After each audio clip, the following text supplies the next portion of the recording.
Yes, people, good evening, good afternoon, wherever you're watching from. Welcome back to the channel. Welcome to, what show would you want to call it? Premier League preview, European talk, League Football Cup roundup. final, football roundup show. Let's call it the football roundup show. Obviously, the main thing is the Premier League and the Carabao Cup, but we are going to get into the European football that happened this week. And obviously, some news that have broken through about, United's new stadium, Chelsea signing, United, hijacking Manchester United's target, and potentially Jadon Sancho's. And we'll talk about the England squad that got released as well, since AN Sports has now come to the point where we have to talk about England. No, but we will talk about England anyways. But big up, Josh. Thank you for coming on once again, man. And how are you doing? I'm doing fine. Been a pretty whirlwind for a few days, personally, but I won't divulge into that. I'm really looking forward to this one. There's a lot to talk about. Yeah, 100%. Can't wait for it.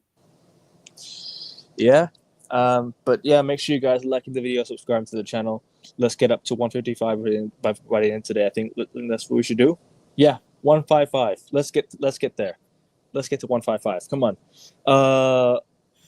But obviously this week some news broke through about the Manchester United new stadium. What do you think about all this?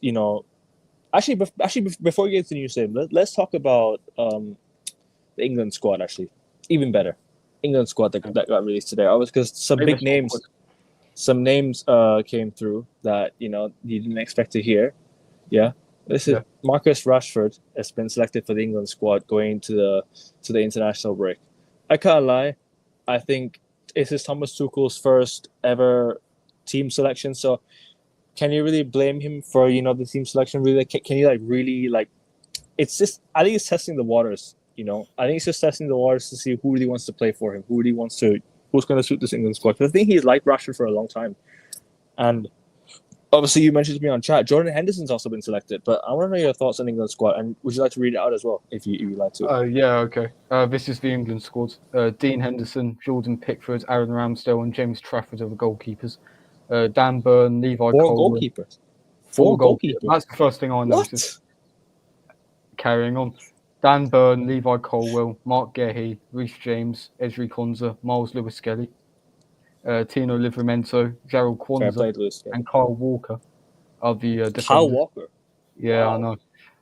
Midfielders, Bellingham, Eze, Jordan Henderson, Curtis Jones, Cole Palmer, Declan Rice, Morgan Rogers. Pretty run-of-the-mill. No Harvey Elliott. No Harvey Elliott. Wow. Well, I don't know. I was thinking more Gibbs White, Adam Wharton, Elliot Anderson. Who's the other one? Conor Gallagher, who scored against Real. Why is he not getting selected? Never mind. And then the attackers are Bowen, Foden, Gordon, Kane, Rashford, and Solanke. So, first thing I noticed immediately. Sorry, say it again. Gordon, Rashford, Solanke. Yeah. Gordon, Kane. Okay, Harry Kane as well. Oh, Harry Kane as well. Fair enough. But yeah, sorry. Go on. What are you saying? So, first thing, when the squad got released this morning, UK time, the first thing I immediately noticed was 4 goalkeepers. Really?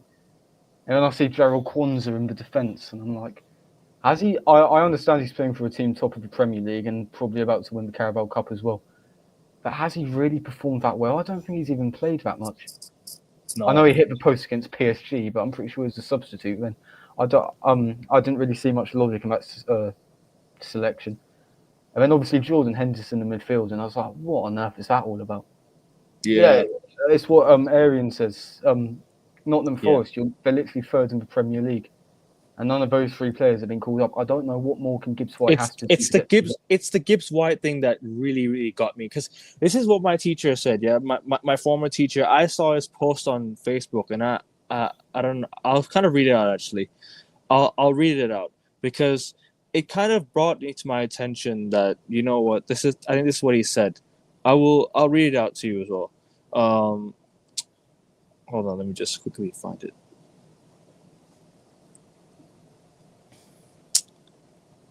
Hold on. Here it is. All right.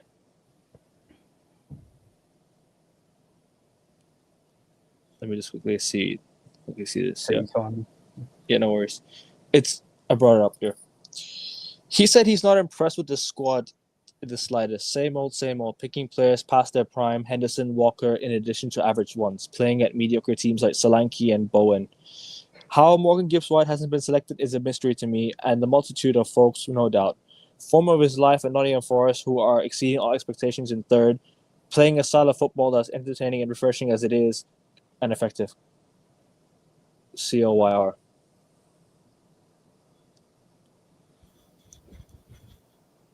But this is what I mean. This is what I mean, though, because he's a Nottingham Forest fan, right? And he's upset, and he's upset that Forest, Morgan Gibbs-White, who has been solid for England, right, has not been selected. So yeah, I just want to get the point across. No, it's okay. Obviously, Kyle Walker as well. Cheers, Gus. Agassia. This guy, man. Speaking of that guy, he thinks that he's still jet lag don't worry, he's still a jet lag from a trip from Japan. Don't worry about it. He's still tired. Don't worry about it. But getting back on topic, Kyle Walker. Really? He stole his TV remote. Wow, what? You might not live with each other. How could he steal your TV remote? Yeah, exactly. We do live with each other, but I haven't even been in his room. Never mind. Okay, this is completely irrelevant. Getting back on that. No, it's fine. Don't worry. Next thing I noticed after Kwanzaa was Kyle Walker. Now he's been shipped to City for about 2 years now. So Kwanzaa got selected? Yeah, Kwanzaa got selected, and then I saw Kyle Walker as well. And I'm like, there's no other reason for that other than because of what he's won. And I understand the argument there, but if you actually use the eye test, he's been really poor for 2 seasons. He single-handedly cost us the Euros final, and he was the only England player to make it into the Euros 11. What's that all about? Unmatched PR.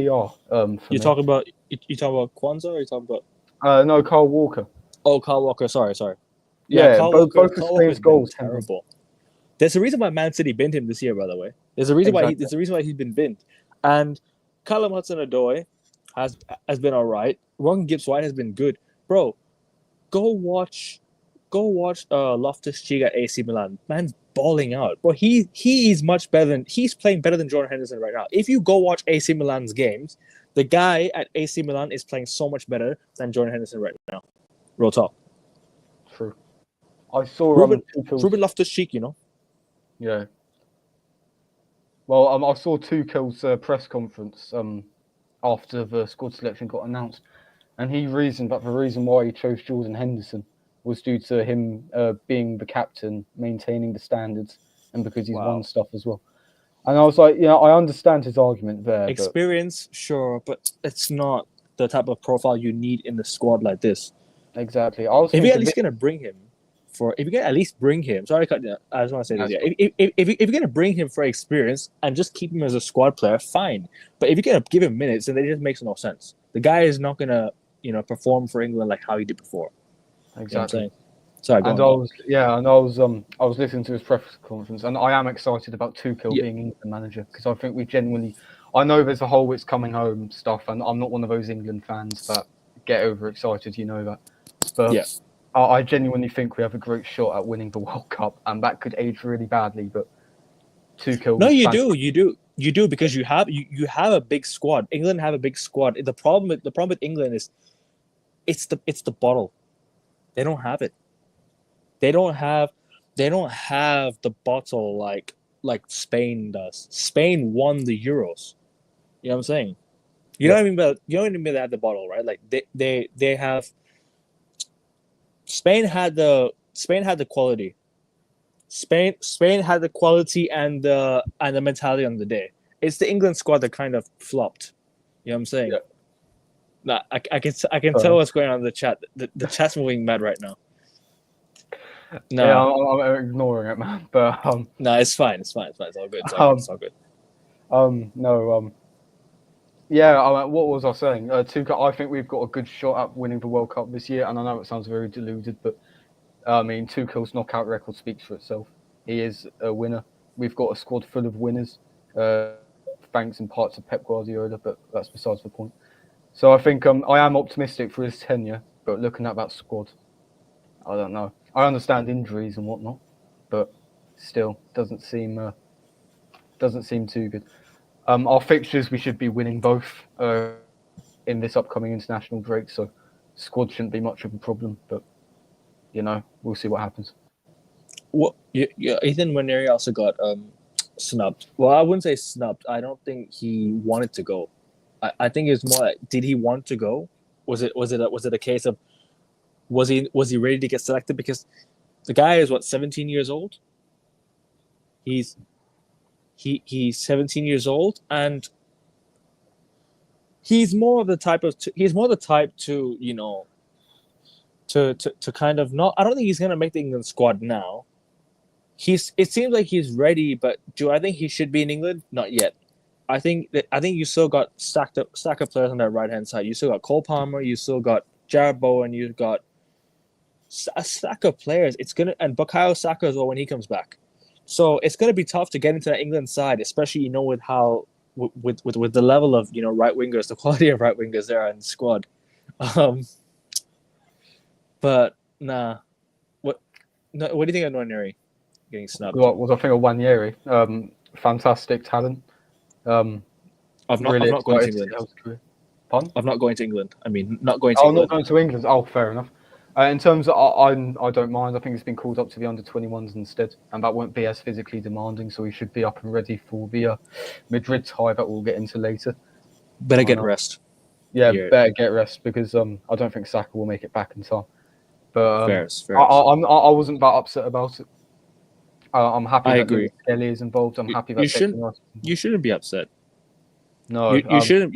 You shouldn't be upset. It's more the case of, why don't you guys just play? Why don't you guys just develop him and see what he wants to play? Does he have a second? Does he have like a second option of nationality? Does he have another nationality option that he could choose? Maybe not England, maybe someone else. Do you think he could choose it over England? Well, I don't know what his heritage is, but I think he'll be a shoehorn for the England squad anyway. He is that much of a brilliant talent.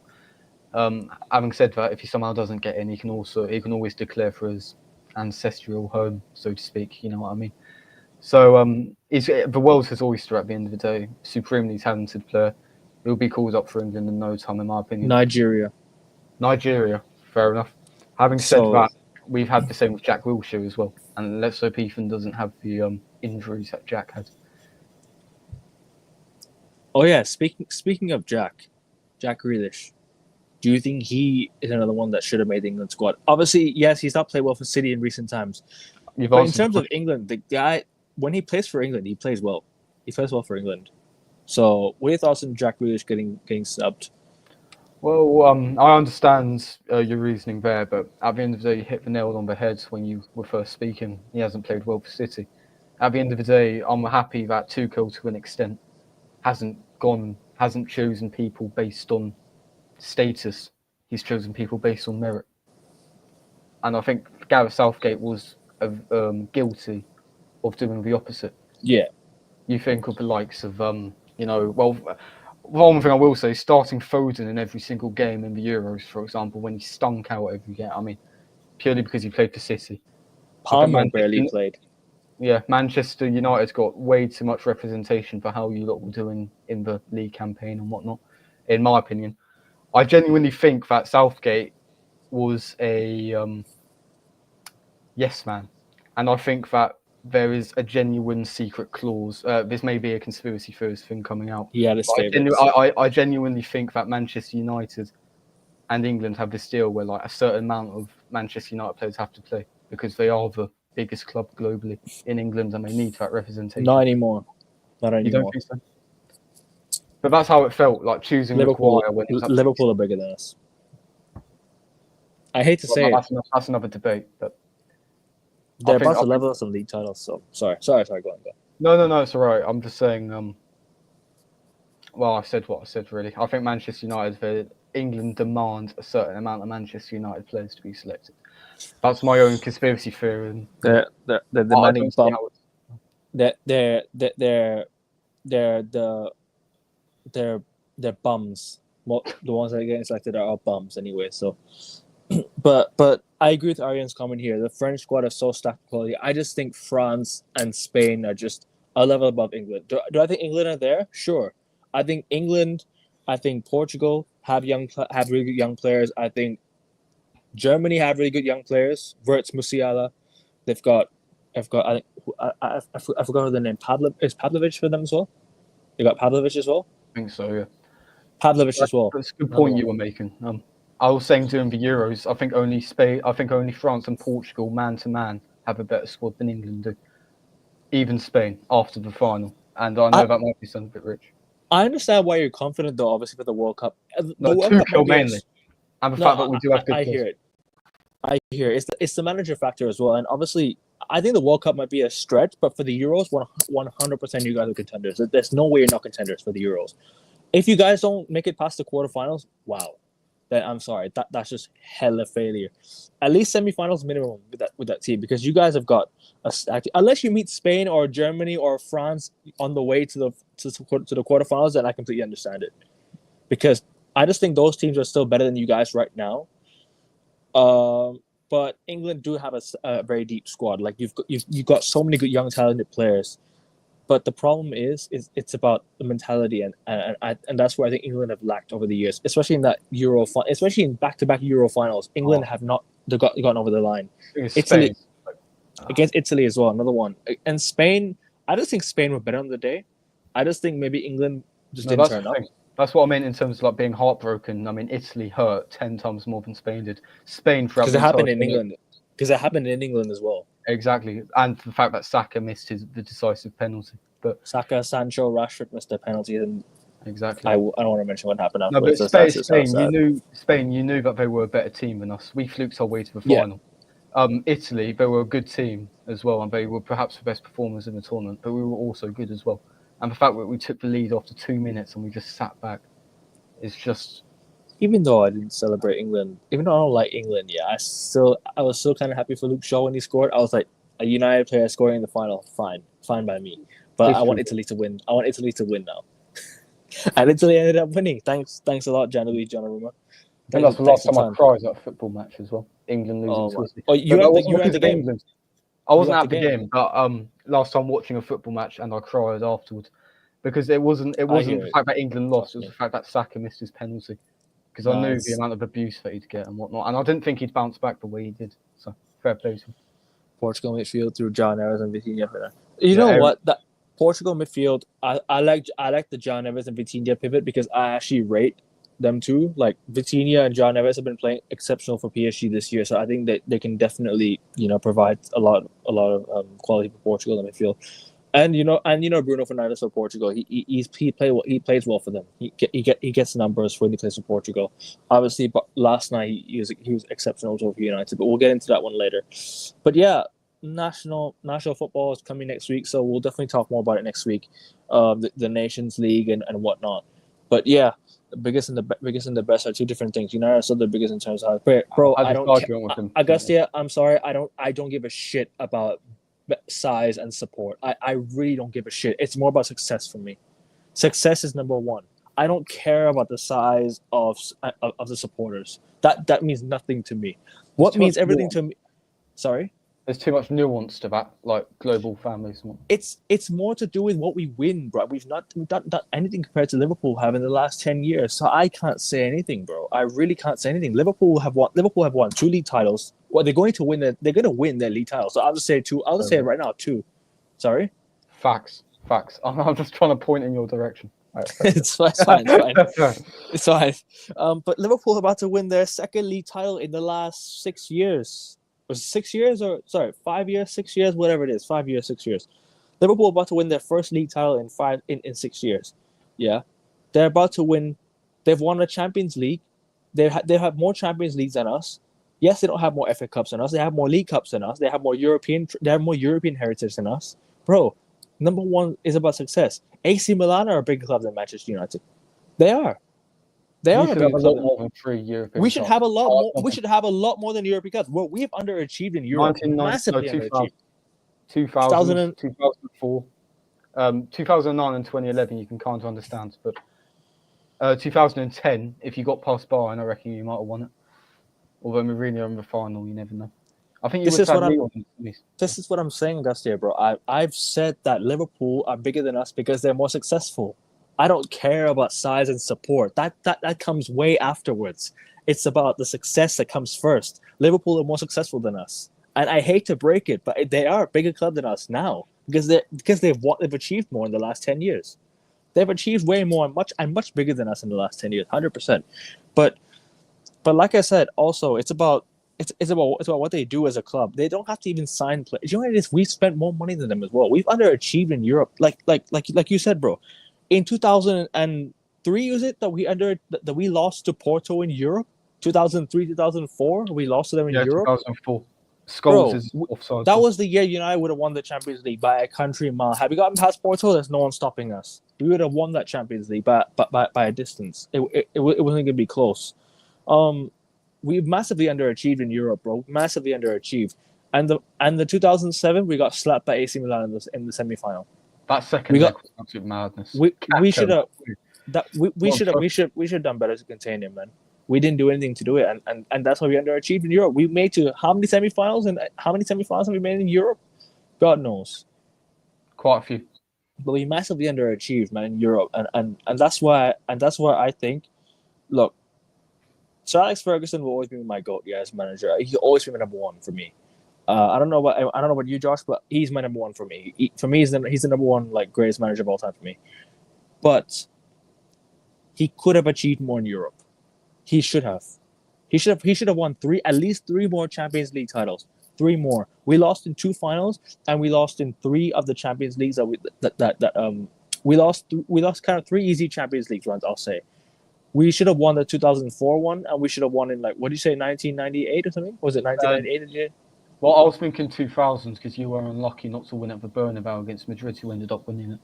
And if you beat Madrid at the Bernabeu, then on away goals you would have won if that goal counted, for example. It's babies, But 98, you also the 4-3 game. You talking about the 4-3 game, right? Not 4-3 game. You played them the year after the treble, right? And I think you got knocked out on away goals, but I think Andy Cole had a goal controversially ruled out for offside.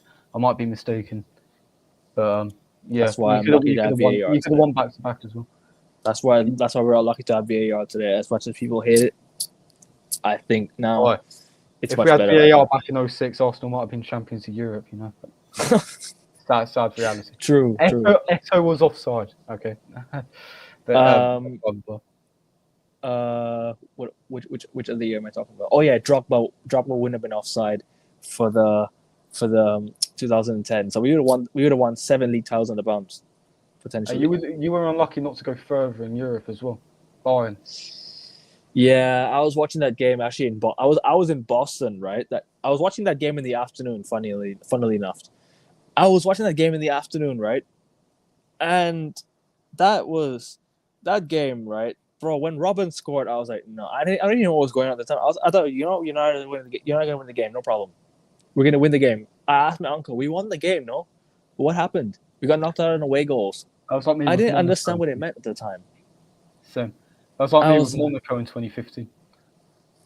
Fine margins, bro. And then but at the same time, the United PSG game was a blessing. That I was so glad that happened, because I was watching it on a legal stream at the time. Yeah, because what happened.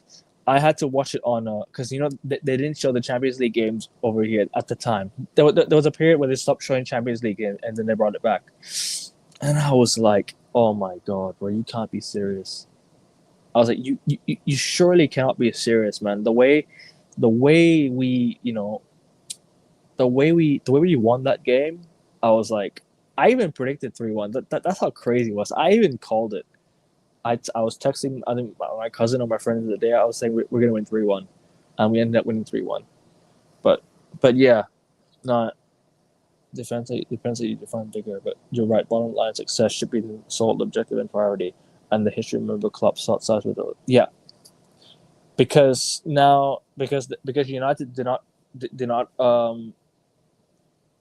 do you call it? Did not respect or did not recover Sir Alex Ferguson's legacy. They kind of ruined it. They've ruined his legacy. I'll be real. They have, because he built so much. He built so much to the club, But look at what United have done post Sir Alex Ferguson, bro. We've ruined the legacy of this football club. He helped plant the seeds for his own downfall, I think. Well, not downfall. I think he should have He rebuilt this planted the club. seeds for the downfall of your football club, because he was the one that got the Glazers in. He was the one that constantly backed the Glazers. Yep. And he was the one that, when the Glazers refused to back him in the summer of 2009, in the summer of 2010, he didn't call them out on it. And I think that's a massive part in why you're in this mess at the minute. The thing is, right, Sir Alex Ferguson should have tried to rebuild this club before leaving. He should have tried to rebuild this club before leaving, because there was a system, right, that we had David Gill, and then David Moyes came in and said he didn't want this, he didn't want that, and he kind of removed things that shouldn't have been removed at the time. And then it just fell apart. And I think David Gill was the one that was going to help David Moyes, but he got, and in the end we got Edward Wood. So I don't know, man. I don't like the way that Sir Alex Ferguson kind of left. I don't like the way he retired, because he should have at least tried to rebuild this team and then retire. But at the same time, you can't hate what he's done. Like, for me, I'll never hate Sir Alex Ferguson. People are going to misquote me. I don't hate Sir Alex Ferguson. Surely there's going to be people who misquote me on this one. I don't. I'm just saying that he should have at least tried to rebuild this club before retiring, and that's kind of his fault. He should have known that the squad was aging. Take a 1-year hit if you have to, and then rebuild it properly again. If you have to take a 1-year hit, leave 2 years later, stay for another 2 years, and then retire with the squad, and leave the squad to a manager who could take over and win things. Because now we're in a predicament where we have to constantly rebuild every single season. I know what happened 10 years ago is not his fault now. But there should have been some. But there should have been some. How do you call it? What's this word I'm looking for?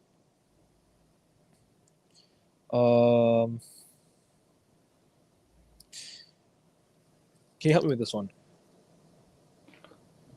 What are you trying to say? That there should have been that he should have done something before he left. Not like it's more to do with not predicament. What is it called? He should have tried to man, I can't put the word in my head. Just so he should have planned forward, set the precedent for future success. Yeah, so you could say that there was no structure going forward. There was no like he didn't plant another seed for another manager to then take over. You know what I'm saying? Yep. Because he's left the club in a mess, and then for David Moyes to have to come in, and then he now said, I'm going to bring David Moyes in, and we're now going to go forward David Moyes. We sacked around 8 months down the line, or something that we sacked 8 months down the line. Who I think was the wrong move. We should have gone for Pep, Mourinho, and Carlo. Linked to all of them as well. Yep. We should have gone for one of them. I think Carlo Ancelotti was already going to Real Madrid at the time, so I can't really it's hard to say. But Pep Guardiola was available before he went to Bayern Munich. We should have agreed personal terms with him before he went to Bayern. We should have talked to Jose Mourinho because he was leaving Real Madrid, and then he went to Chelsea. So and we got David Moyes. I'll tell you something. Apparently, he was actually he felt betrayed by you lot that he didn't get the job. Yep. He was waiting for United. He cried because of it, and he reluctantly went back to Chelsea and delivered them the Premier League title and a League Cup on the side. Yep. This is what I'm. He always wanted your job. Oh, bro! And when he got the job, he won us 3 trophies. And at the time, I wasn't as grateful as I am right now because I'm kind of relieved that Mourinho had the standards that the football club needed. And now other managers have come in and have settled for the bare minimum. You know what I'm saying?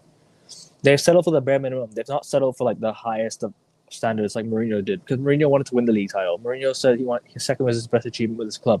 But guess what? It is, because he didn't win anything else with this club apart from those 3 trophies. We lost the FA Cup. which you could have won, right? Other than that, I can't really say much. It's hard to really define Mourinho's legacy in one bad year or 2 years, because he won us three trophies, three really good trophies. I've never felt as happy as I did when we won the Europa League. When Community we won the Shield. Europa League, when we yeah, well, and because it was kind of like the base where LVG won, and then Mourinho came in and won it again, won it with the squad, and then he won we won the League Cup, and then he won what's it called? Won the Europa League. That Europa League day, the day we won the Europa League against Ajax, I have not felt as happy as I did ever post Alex Ferguson. That was probably my best day as a United fan post Alex Ferguson. That was the best day. That was the best feeling in the world. Like, because when we won that Europa League, right? Because we won it, because we won a European trophy, and that was a good way to end the year. That was a very good way to end the season. I was so looking forward to the following year, because we had Champions League. We're going to have a good preseason, and we're going to have a good what do you call it, transfer window. It didn't turn out to be a good transfer window, but I was looking for. But the way we started the season, bro, I was gassed. I was hella gassed because we won back-to-back 4-0s. I was like, no way, this can't be showing up this year. And then it all fell apart mid-season because players down tools, I guess. But anyways, yeah, I think what were we talking about again, like earlier? We're talking about England's squad selection, but we moved on to Manchester United, so I think it's only fair if we move on to the stadium. Sorry, what were you saying? But we were going to say this time before. I wasn't going to say anything else. I was just saying we might as well move on to the stadium now, as Manchester United are the topic of discussion. Fair enough, but yeah, move on to the new stadium. Obviously, for me, I'll give my thoughts on the new stadium first, yeah, and then I'll let you go for it. Because for me, I've said this many times.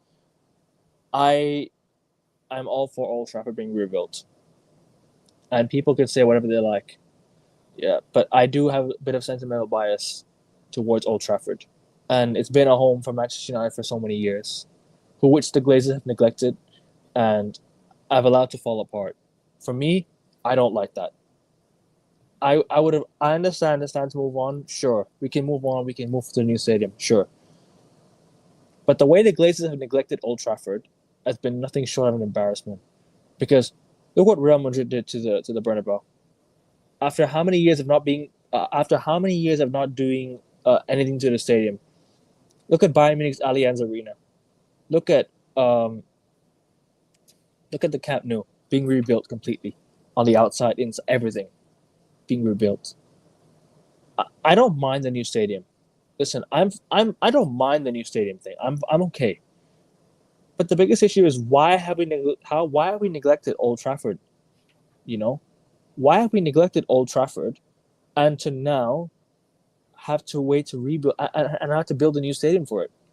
Why did we do work on the old ground in the first place? It's my question, And it just tells you everything you need to know about this club, because the Glazers just don't care about United. They just don't care about us. They don't care about the way the club's moving. They don't care about the size of the club. All they care about is the money, and then that's that. Akvin, don't you think it's coincidental that a day after Gary Neville interviewed Sir Jim Ratcliffe on The Overlap, the whole PR spin about how Manchester United are now going to rebuild the stadium took place? Go out, Don't you think it's don't you think it's ironic that the 2 days after Manchester United fans decided to protest against Arsenal, the new stadium PR comes out? Exactly. That's where it all started. That's where it all started. I've seen all the pictures for like the I don't know. I think it's AI generated. What they're planning to do with the like Burj Khalifa up there. I'm not. What it looks. It genuinely looks like a circus, and I'm not trying to take. It's a circus tent. It's a circus tent. Completely sums up your ownership. Completely sums up where you've been since 2013. You just can't write it. It looks horrible. Like, I can't lie. Oh, I don't understand. I don't understand why they're doing it. They're not even gonna. I don't even understand. Like, I understand. You need to get rid of Old Trafford, right? It's a decaying stadium and whatnot. Like it has to move on. All this about sentimentality, it has to go. It has to move on. Life moves on. Like with Yeah. Highbury, like with Main Roads, like with White Hart Lane, etc. Like with Goodison Park as well. But it just looks like a shambles, you know. And apparently Old Trafford isn't even being Sorry, say that knocked again. down. You cut off a bit. Sorry. Say that So again. but the actual like design of it, according to the AI or whatever it is they use to design it, it looks horrible. It looks terrible. It does. And apparently Old Trafford isn't actually getting knocked down. Apparently they're going to use it for women and under 21 matches and whatnot. Youth games. Possibly, and I you know don't what? I don't understand how mind you that. can. I don't mind that. If you're gonna keep Old Trafford around, I don't mind it. Just keep it around, but just make sure that you don't, what do you call it? Just don't knock down. Just don't. Actually, sorry. Let me say it again. Just don't knock it down. Just keep Just keep the stadium there. Just keep it there. There's no point in knocking it down. Build a new stadium. I don't mind it, but keep Old Trafford where it is, and leave it for the women's team. Leave it for the under 21s, whatever it is. Leave it there. Yeah, I don't. Command C, Command B from the circus. Nah, that's hilarious. That's hilarious. I can't lie. It is. Command C. Bro, circus does begin with a C anyway, so it does make sense. Double joke there. But yeah, I mean, what was I going to say? I doubt you're going to fill up 75,000 seats for the women games and for the youth level No, games. I don't think we'll do that, but just at least keep the place there. Just keep the place there. Knock down some stands, maybe bring it back down to what it was back in the day. Other than that, I don't know. But sorry, go on. I need to lock in. No, it's okay, man. We need to have some fun. No, It's at the end of the day, the intention's there, but I feel it's a whole PR spin and the actual design they're trying to go for. I mean, correct me if I'm wrong. It looks as if there's going to be some nets on the roof, and like I mentioned, the Burj Khalifa lookalike before. I mean, what's that all about? Is that where the away fans are going to sit? So yeah. In that little tower, right? Yeah, exactly. Oh, I'm not traveling there, mate. I hate heights. Oh yeah. Of course. But I just don't understand the design. I mean, I understand Jim Ratcliffe. He said when he first came in that he wanted to create a Wembley of the North, but that isn't Wembley, mate. That's one of the soulless stadiums you see in the Qatar World Cup. It just doesn't look like an English stadium. It doesn't look like a European stadium. So I think you need a massive reconstruction of the design. I'll say this though, bro. Like, what I don't mind is us building a new stadium, right? But like I said before, what I really didn't like was the neglect of Old Trafford. Is that the Glazers never wanted to do anything to sort of rebuild the stadium. We could have rebuilt the whole thing like Real Madrid did. Bro, imagine how much it would have costed for Real Madrid to rebuild that Bernabeu on the same site, on the exact same ground. Like nothing's moved. It's just the stadium around is being rebuilt. Bro, imagine how much it would have costed for Real Madrid to rebuild the stadium. And well, bear in mind, Spanish clubs have less money than English clubs as well, so it would make it even harder. Yep, it does. And also, this is one thing, yeah. The fact that the guy, yeah, the fact that the guy decided to, so Jim Ratcliffe decided to sack people, yeah, constantly, and then come out with a statement saying 2.3 billion stadium, bro. Imagine, right? People's jobs, they're losing their jobs, right? At United, a lot of jobs are being cut at United, but guess what happens? They decide to cut jobs, and the next day, he then announced a 2.3 billion stadium. Why? What was it? No, he was talking about in the Gary Neville interview, wasn't it? If he hadn't have sacked all those staff, Manchester United's finances would have been bust by December. Bro. And then a day after, the whole stadium thing comes up. And let's not forget, in order to improve from a 75,000 seats stadium, it's going to cost a crap ton, you know. So, I just think it's pure lies. And like we said previously, with the likes of Mason Mount and whatnot, with the likes of Luke Shaw earning that much money. It's just ridiculous. Ruining people's livelihoods because of that nonsense. But I think there's an echo, so I'll let you carry on. Nah, it just doesn't make sense, bro. Like you say there, it just baffles me, like how you can announce all the job being cut, all the costs and everything, and you announce a 2.3 billion stadium. And I agree with you, it's a soulless stadium.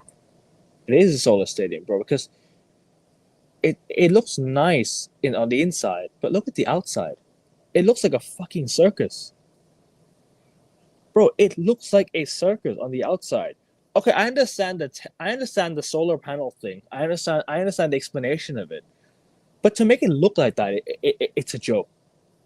It's a joke, you know what I'm saying? Yeah. And not only that, right?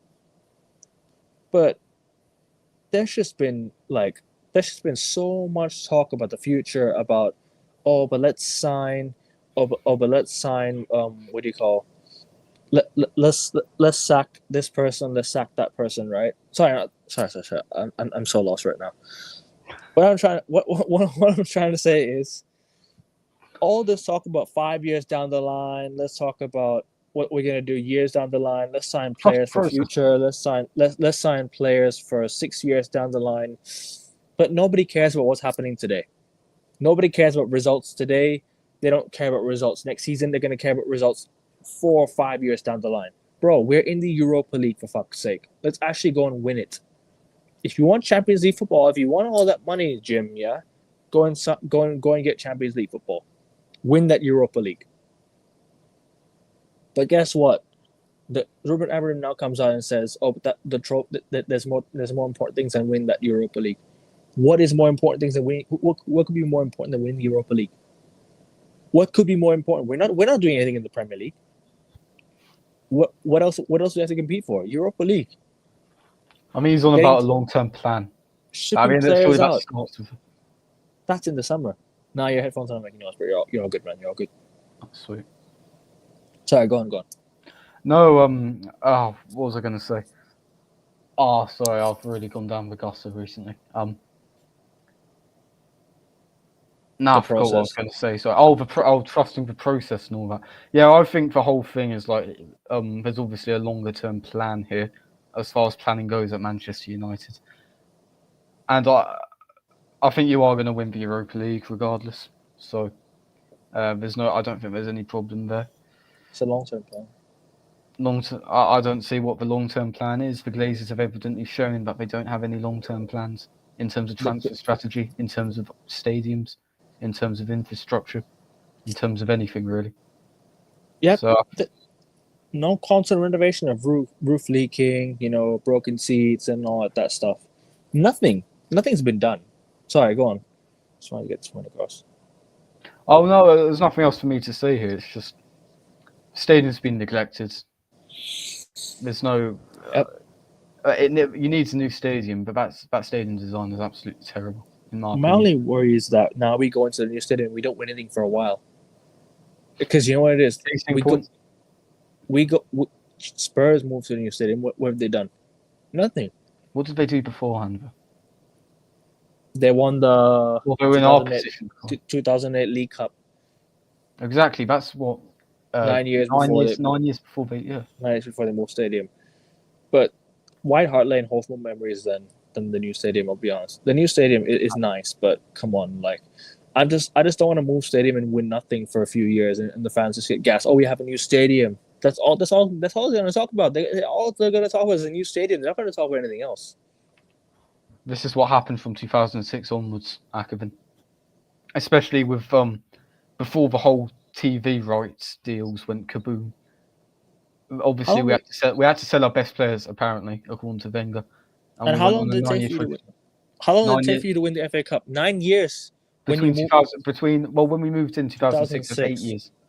Our last break was 2005. Yeah. So you said 2007 you moved. 2006 you moved, right? Yeah. 2006 to 2014 was it? Years. That was your first stadium. Sorry, that was your first trophy after moving to a new stadium, bro. 8 years. it took for Arsenal to win a trophy. Chelsea, I don't remember when they moved stadium. Like, when was the last time they moved Stamford Bridge? When did they move Stamford Bridge to? That wasn't. I think they've always had Stamford Bridge actually. Correct me if I'm wrong, Prime, in the chat, but yeah. Bro. Who else? One. Man City. Another example. I don't care if they were shit at the time they moved stadium. Go look at how many years it took for them to win something.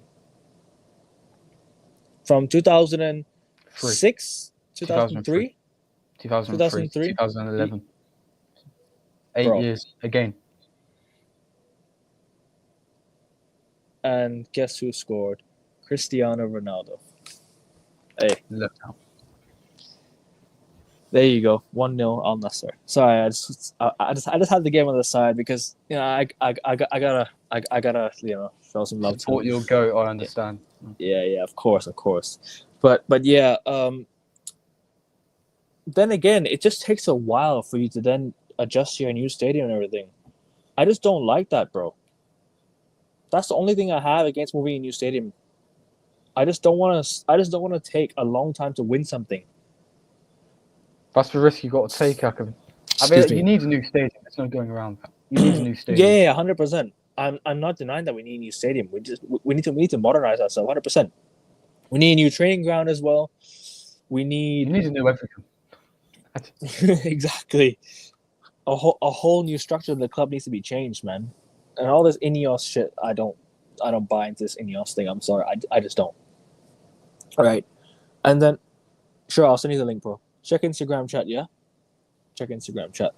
But my biggest thing is like,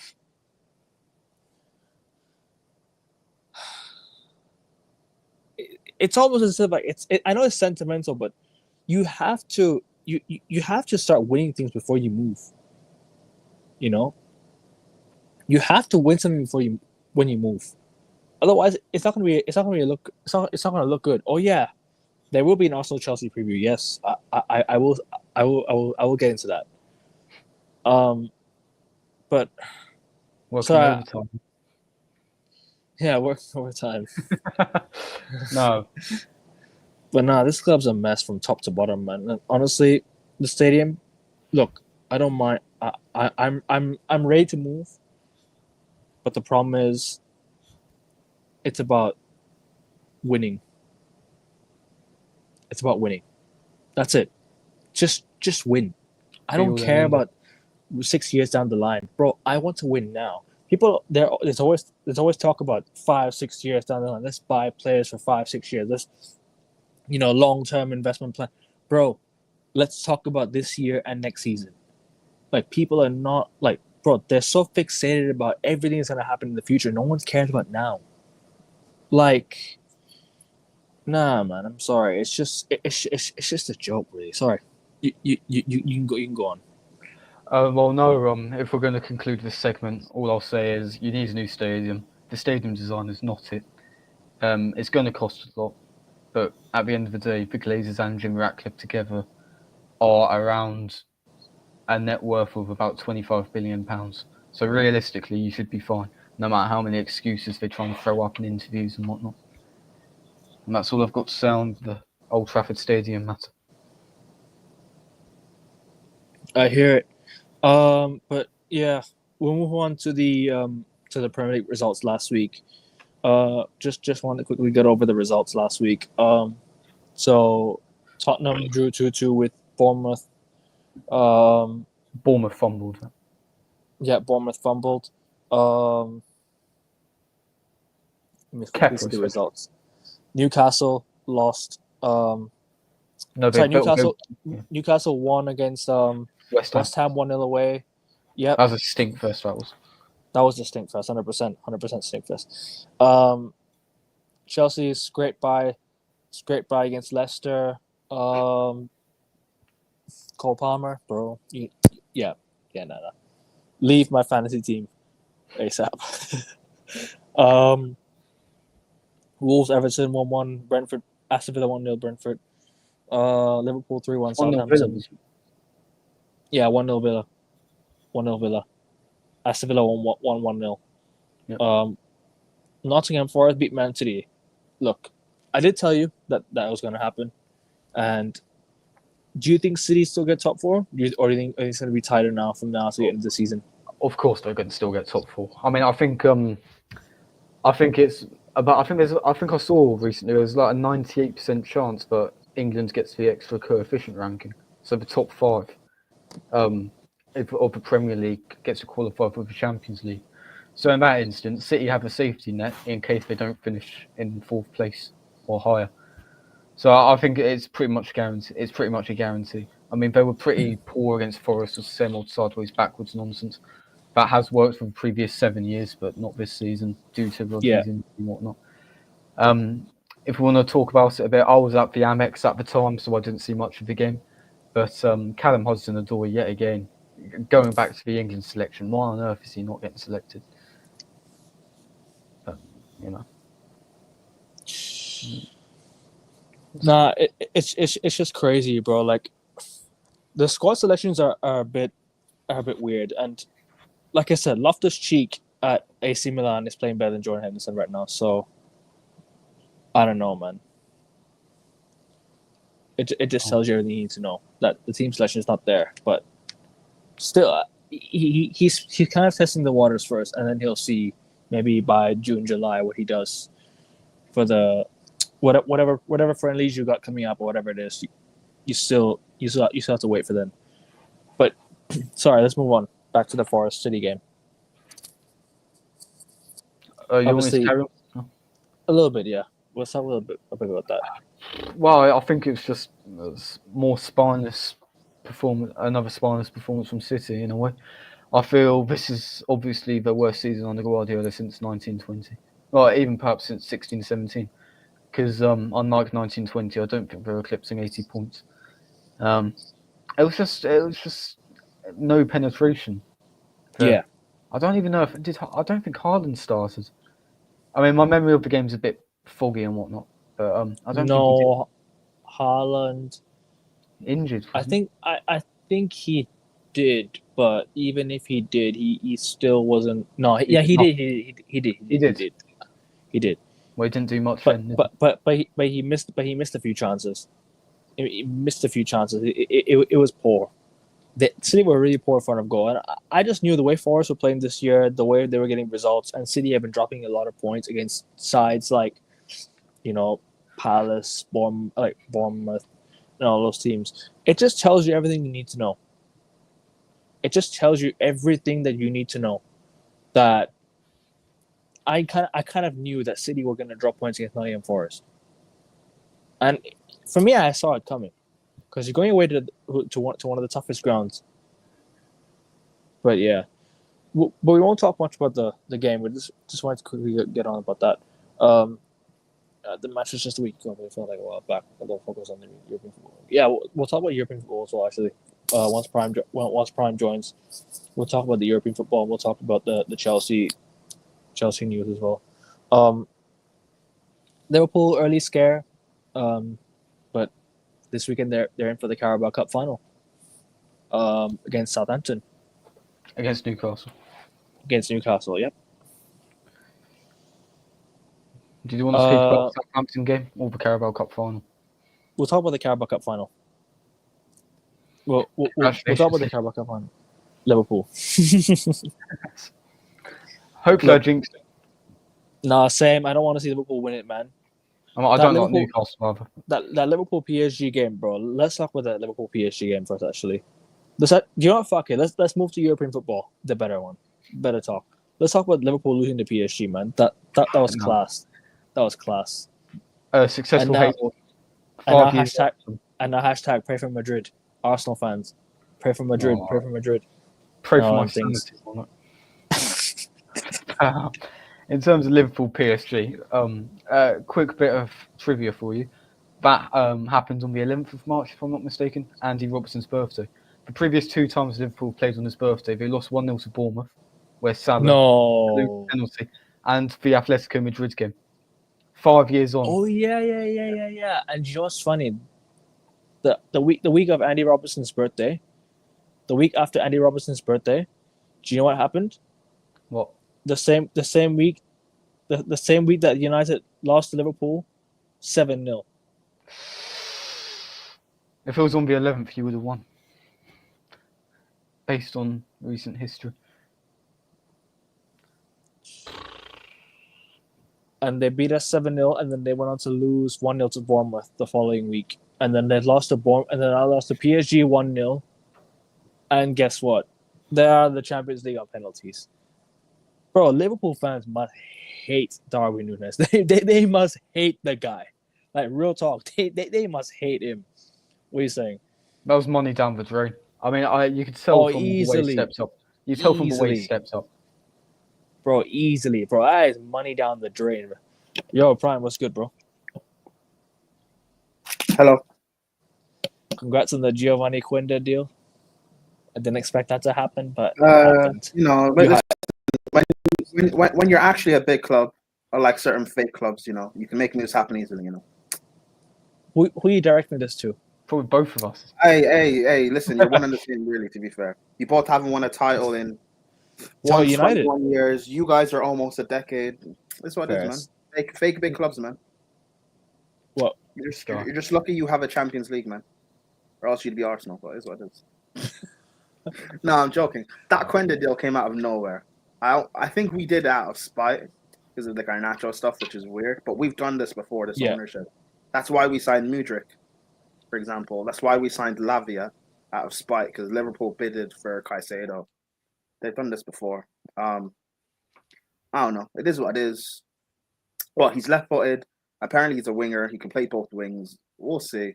But he's not going to be at Chelsea until 2026 summer. So, I don't know. We'll see. Does this not concern you as a lack of planning on Chelsea's squad building part? Oh, I've been concerned for time. Hey, Kevin, you've been watching Sarcasm City. Have I not been questioning for years? When the January we signed, 2 Januaries ago, when we signed Enzo, I was the only one who didn't want him. I can't remember the stream exactly, but there was a lot of Chelsea fans that were like, "Oh, we're waiting for Enzo Fernandez." They were like, I was watching George Benson's stream with Matisse and Eunice. I think they were waiting for. They were doing the wait along for. Mm-hmm. It was called a wait along. They were like tracking. People were gassed about Mudryk. I was the one that said, like, why? You guys haven't watched him. Yeah, but that's because like we did one over Arsenal, so Chelsea fans got gassed. Chelsea fans, they did the protest a few weeks ago. Now we're gassed because we're signing Quenda. But Quenda signing is everything this ownership has been doing that we're failing. Signing Quenda is no different from getting Mudryk. It's really no different. It's because one of our rivals pissed us off, so we're gonna take one of their players. Makes no sense. I mean, we were gonna sign him, and then you guys came in. Obviously, it wasn't like we didn't make a bid for him. We didn't do it. We didn't do like all this medical planning behind the scenes like you guys did. But what we did was we already kind of agreed personal terms with him. I don't agree personal terms. That deal was done. Yeah, I saw that. It was like apparently no one else is like in the deal is done, and then all of a sudden we come out of nowhere. So I didn't expect that at all. I did not expect that at all. And you know what it is? And fair play to Chelsea. I mean, they're gonna get a good player in their hands. I think in a year or two, they're gonna have a good player in their hands. It's about but it's another teenager. We're also getting Esteval, who's another teenager. It's about how you integrate. You guys have you guys have a massive squad, man. And the thing is with Chelsea, they've got Gusto, they've got Reece James potentially if he can stay fit. Like you guys already have two good fullbacks, and Cucurella at left back. Look, I don't see a reason why Chelsea should sign Quenda, but he seems like a good player. So he's not going to be playing fullback at Chelsea though. He's going to be playing as a winger. As a left winger or a right winger for you guys? I think either flank really.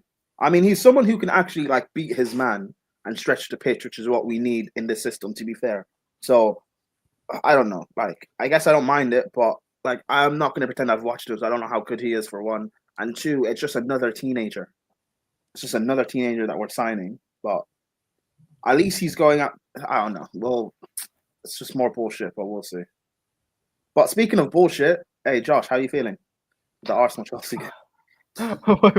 Wait, what are you referencing? The PSV game, the Manchester United game?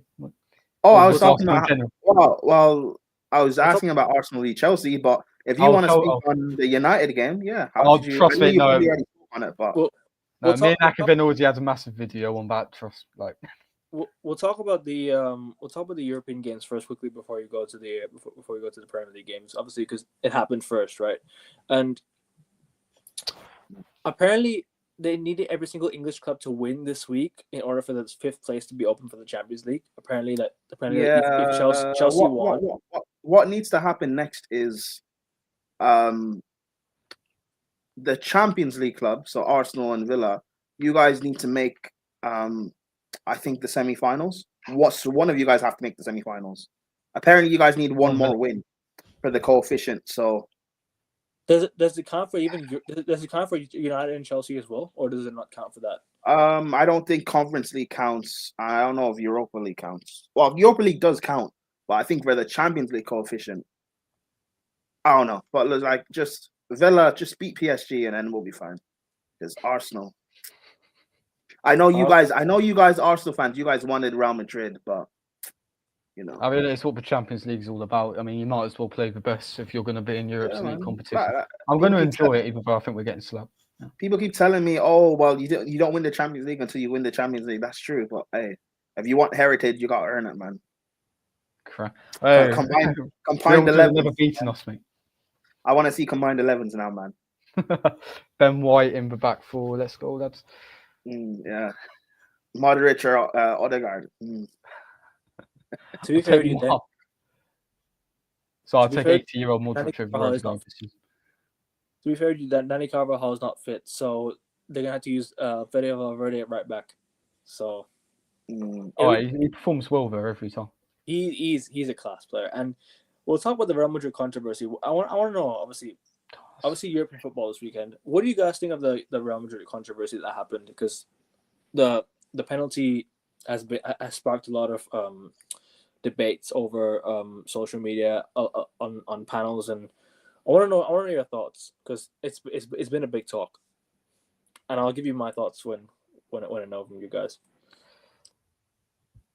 Well, if you want me to go first, I haven't actually seen any conclusive evidence that Alvarez did touch the ball. I thought it was really, really harsh, just straight up disallowing the penalty being scored. I thought, I mean, surely the least you do is make Alvarez retake it. I mean, considering like if the goalkeeper stands off his line and then saves it, the penalty taker gets a free retake. I thought the same logic would be applied here, but apparently not. Yeah. I just felt like I kind of felt like, what's the point of this competition, man? Because they're going to win it again. That's what I honestly felt. I mean, when you're getting decisions like that, but at the end of the day, rules are rules, and if they saw something, I mean, apparently UEFA Champions League balls have a sensor in them. Apparently, Champions League balls have a sensor. Yeah, they do, and it was a double tap. Yeah, but there was some controversy about that. Apparently, it didn't, or whatever. So. They made a really tough decision in like 6 seconds. And I think for a game of that magnitude, you have to give it more time. Don't worry. Listen, people who are complaining, it's heritage. It's heritage. Maybe if Liverpool had heritage, they could have beaten PSG. So, we'll see. But don't worry, Arsenal. A club that's used to getting decisions against you guys. That won't happen for you. Can't wait. It's going to cause world war. Are you worried about Miles Lewis-Skelly against Real Madrid? Because I rate him. I think he's a brilliant player, but I don't think he'll start. He is a bit of a hothead. I think it'll be Timber on the left, at left back with Ben White on the right. I don't think he's going to trust Wanyeri or Lewis-Skelly. I reckon he'd rather play Saka on one leg than play Wanyeri against Real Madrid. Like I told you about Akerman. I genuinely, I think Saka's going to get rushed back. Like genuinely, ruining Saka just for Real Madrid, just to lose. Yeah, probably. Let's say about that for best. I'll give you my thoughts on the penalty though. The penalty for me, like I think the way they looked at it, it's not where he planted his foot. It's about when he was leaning forward. Obviously, he slipped, right? So the ball must have bounced off his left foot and it went top corner. Because if the ball didn't bounce off his foot, it wouldn't have gone up. It would have probably gone to the corner. That's what I think. And that's where they looked at it. Because it wasn't where he planted his foot. It was where he was leaning forward, and that's where it double tapped. right? And Alvarez didn't argue. He didn't argue back. He didn't protest against the referee. He thought that he knew he was doing the wrong. He knew Alvarez knew himself that he was in the wrong. I don't think Alvarez did it on purpose, obviously, but like No, of course not. Of course. it's like it's not even like it bounced off him. It skimmed off him. But like I don't know, like it is what it is. Like I don't know why people are complaining.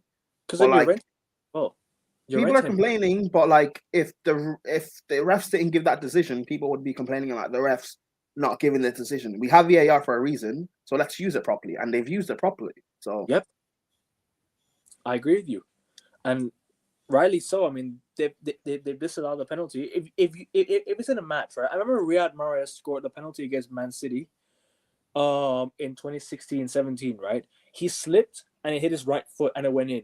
They disallowed the goal and they gave the free kick to Man City. So this is what I'm trying to say. Like, if it happens in a penalty shootout, you can't retake it. It's already a missed penalty. You double tapped it, it's a miss. It doesn't count anymore. So that's why I think for me, I'm on the side of where it double tapped Alvarez, and I think Real Madrid were rightly. It was rightly given as a no goal. So, but yeah, Real Madrid threw against Arsenal. That one's gonna be interesting. That's gonna be a No way. That's gonna be a lit game. you know what would be typical Arsenal, right? Yeah. You guys beat Real Madrid at the Bernabeu. You go through just to lose to Villa. That's typical Arsenal. To be fair, PSG. We don't know if Villa will go through against PSG. No. We do know Villa are going through. You think? Yes. Don't discredit Unai in Europe. He even got us to a final. Yeah, he got Arsenal to a final. Do you know how difficult that is to do nowadays? Arsenal in finals doesn't happen nowadays, man. So I'll say Arteta in finals instead. He's your manager, bro. Hey, bad. But also, Prime, I want to know. Sorry, Josh. You don't deserve this personally, but it's funny. No, it's all right, man. It's what Arsenal Football Club do to you. Humiliation ritual, but you know. But I want to know your thoughts on the Old Trafford thing as well, Prime, because obviously the news came out about the new stadium. There's a lot of things wrong at Old Trafford. What about it? The new stadium. Oh, the circus tent thing, yeah. It looks kind of ugly, but like United do need a new stadium desperately. Chelsea need a new stadium as well. To be fair, you should rebuild Stamford Bridge on the same site and make it look like we can't like. Yeah, we need a new stadium, bro. Stamford Bridge is quite good. The bridge is a shithole, man. I went there last year. I thought it was quite a nice stadium. I mean, I don't know why your main stand is called the Shed Ends, but I thought it, like the surrounding area and whatnot. I mean, you might want to rebuild capacity. I thought it was a decent stadium. George, it's called the Bed End, where people bring their beds to sleep. A lot of Chelsea. Oh, is that the biggest? It's actually called the 2-time Champions League winner end, but whatever. We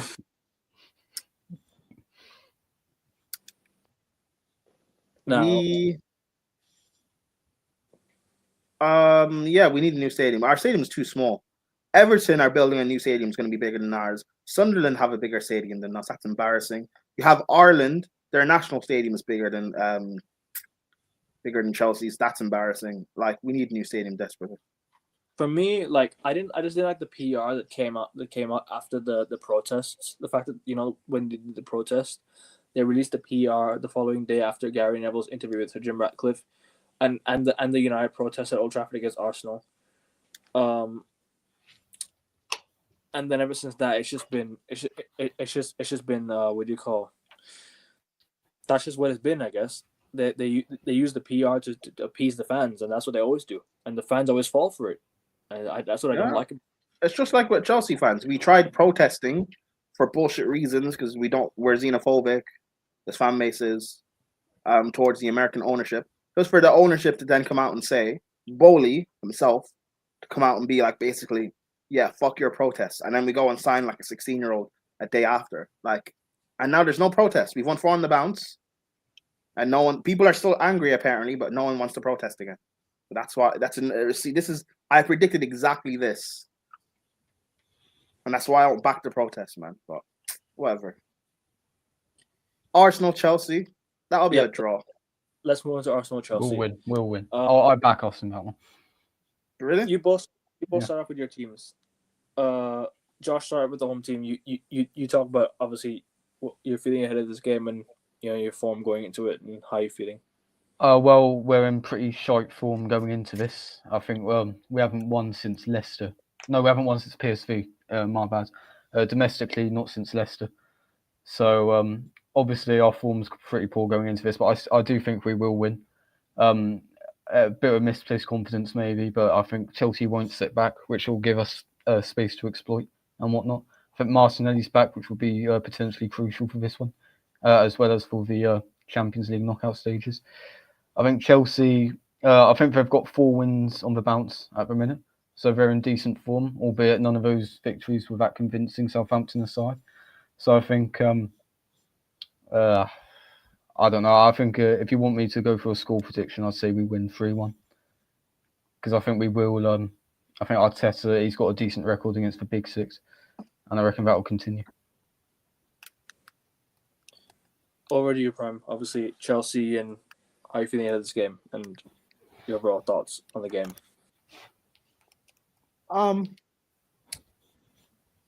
Lavius will be fit, though I don't know if he will start the game. Fofana will be fit, so that's a major boost. We got a better centre back. But Colwell's going to be playing centre back. Sanchez will be in goal. I think it's just going to be a draw. Score prediction? 1-1? 1-1.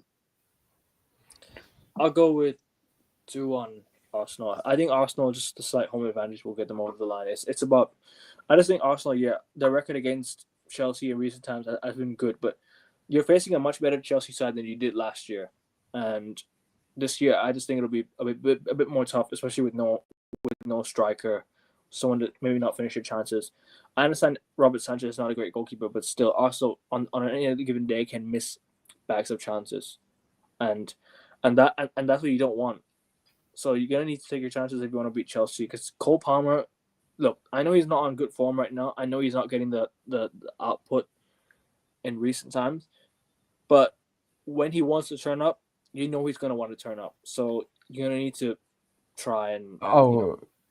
I think with Cole Palmer, I have mentioned on these streams before, he doesn't usually I wouldn't say turn up, but he doesn't usually contribute a goal or an assist in these games against the so-called Big Six, unless it's Spurs or United. So whether he's going to perform on Sunday, I doubt it, but knowing my luck, it probably will. He probably will, he's been playing poor for weeks. I saw him. I was at the 2 Chelsea games when they played Brighton, and he was desperately poor in both. I think he's injured as well. I don't think he's been selected for England. So whether he actually starts, I think might be a doubt. So he's not going to play for England this week. I don't think he's been selected. No, he might have done. I might have just misremembered, but I'll check that again. I think he has been carrying an injury. I think Enzo Maresca said after Leicester. I think he had diarrhea the morning before the game, but he still wanted to start. So I don't know whether he's going to push to be in this game. I know he missed his fixture last season through injury or wherever it was. So Chelsea's main man, although he's in poor form, if he's not playing, that'll be a major boost regardless. Yeah, I hear it. Next fixture I'll talk about is the League Cup final. That one's going to be an interesting game. Liverpool just been knocked out of the Champions League. Newcastle not in Europe, but are going to the final without Anthony Gordon. What are your thoughts ahead of this game? Because this is going to be an interesting game. Even though I know who I know is going to win. Even though I kind of know who's going to win, it still might be interesting to see what happens. Because I know Liverpool on penalties. They lost recently, but you just cannot count out Newcastle at the same time, can you? You want me to start? Yeah, go on, bro. Go on. I think I share the same opinion as you. I don't know about Prime, but I think Liverpool will win this game. I think I know this sounds rich coming from an Arsenal fan, but I also don't think Newcastle have the mentality in the biggest moments to I can say perform. this. I can say this. They didn't. When they played against us in the final When they 2 play, years yeah, ago, they were missing bare chances in front of goal. And we scored 2 early first half goals, and that just killed the game off. Newcastle did not even have any ounce of getting back into the game. They weren't even close. You know what I mean? Sorry, go on. yeah. So it'll be interesting to see what Newcastle learned from that. If I recollect correctly, they could have made consecutive Carabao Cup finals back to back to back. I think they were unlucky to go out to Chelsea last year. Mudryk 94th minute equaliser before losing on pens. And Chelsea got to the final. I don't know what they would have done against Liverpool if Newcastle got there. But we'll see this year. I think Anthony Gordon's a massive miss. I don't think Nick Pope is available. I mean, correct me if I'm wrong, but I think Dubravka's set to start. I think they're missing Botman as well. So awful goalkeeper. Both their goalkeepers are awful goal. But he played first for a short spell, and he was shit. He was awful, bro. Fair enough. But hey, I think they're missing Nick Pope. They're missing Gordon. They're missing Botman, and I don't think Isak's 100% at the minute. So I think those injuries have gone Liverpool's way, and I think they will capitalise. They'll be desperate to bounce back. Slot will be desperate to bounce back after the dare I say humiliating Champions League exits of PSG. I know PSG are good sides, but at the end of the day, Liverpool have got 6 European Cups to their 0, so you'd expect Liverpool to have got the job done. I think they'll be angry, and I think they'll have a point to prove, and they'll put the first piece of silverware on the table ahead of that long-awaited 20th Premier League title come May. That's all they can compete for now. It's the League Cup and the Premier League. They've only got one League Cup game, and then they've got one Premier League game that's coming up. When are they playing Premier League? When is it next week or something? No. After the League Cup final, I think it's the international break. No. Sorry, my bad. They've already played the game against. They already played the game prior to this week. I think. They played against Aston Villa and drew 2-2. That was the game that they were supposed to play this week, but then that game got moved to the midweek game that Rashford scored. Rashford scored. Rashford assisted, I think, if I'm not mistaken. The one that Rashford came off the bench. I don't think he assisted. He started, I think, that game, and the Aston Villa got a 2-2 draw against Liverpool. But Prime, I want to know your thoughts on the game. Obviously, continue from what Josh said as well, and give you your thoughts on the game, the Carabao Cup final this weekend.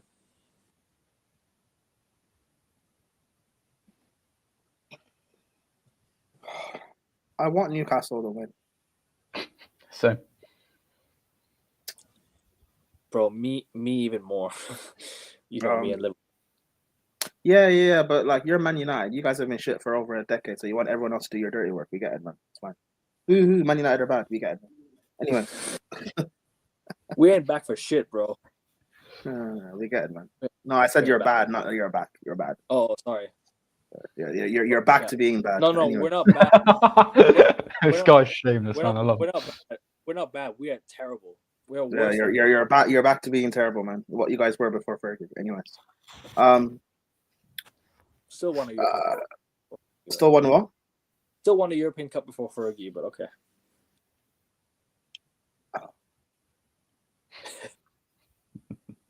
Win it this season, then. Win it this season. We ain't winning anything this season. Yeah, exactly. You're 15th. Yeah, 15th. You're closer to the bottom than to the top. You're winning Europa. Yeah. Hey, run the clip back. Run the clip back, man. Run it back. You're winning Europa. I hope. I don't think we will. I don't know, man. I just unless we get Ahmad. You'll fluke it. Unless we get Ahmad and Kobe back in a few weeks' time, I don't see it. No, I think you guys could, because you turn up in these big games under Amram and stuff. We turned. I'll talk about yesterday's game. We turned up last night. It was one of the best performances I've ever seen all season. And plus, a lot of these European teams want to come out and attack and play on the ball. I just want to play counter. That suits you guys. And that's what suits us, because we always play against teams that attack. Mm-hmm. We don't play against teams that sit deep, and that's the problem. And that's why you'll beat Leon. You think so? Yeah, you'll beat Leon because they want to come out and attack. It's gonna be a tough game, but I want Ryan Turkey in my team, man. That guy's really, really good. I would like him. I would like a player, and maybe Alex Baena as well. That would be such a good buy, man. If we get those two players this summer, that'd be such a good buy, man. Trust me. Baena at United. I wouldn't mind it, Alex Baena at United. I wouldn't mind it. The last time you guys bought a talented young player in Europe, that didn't work out, did it? Which I can't remember who we're talking about.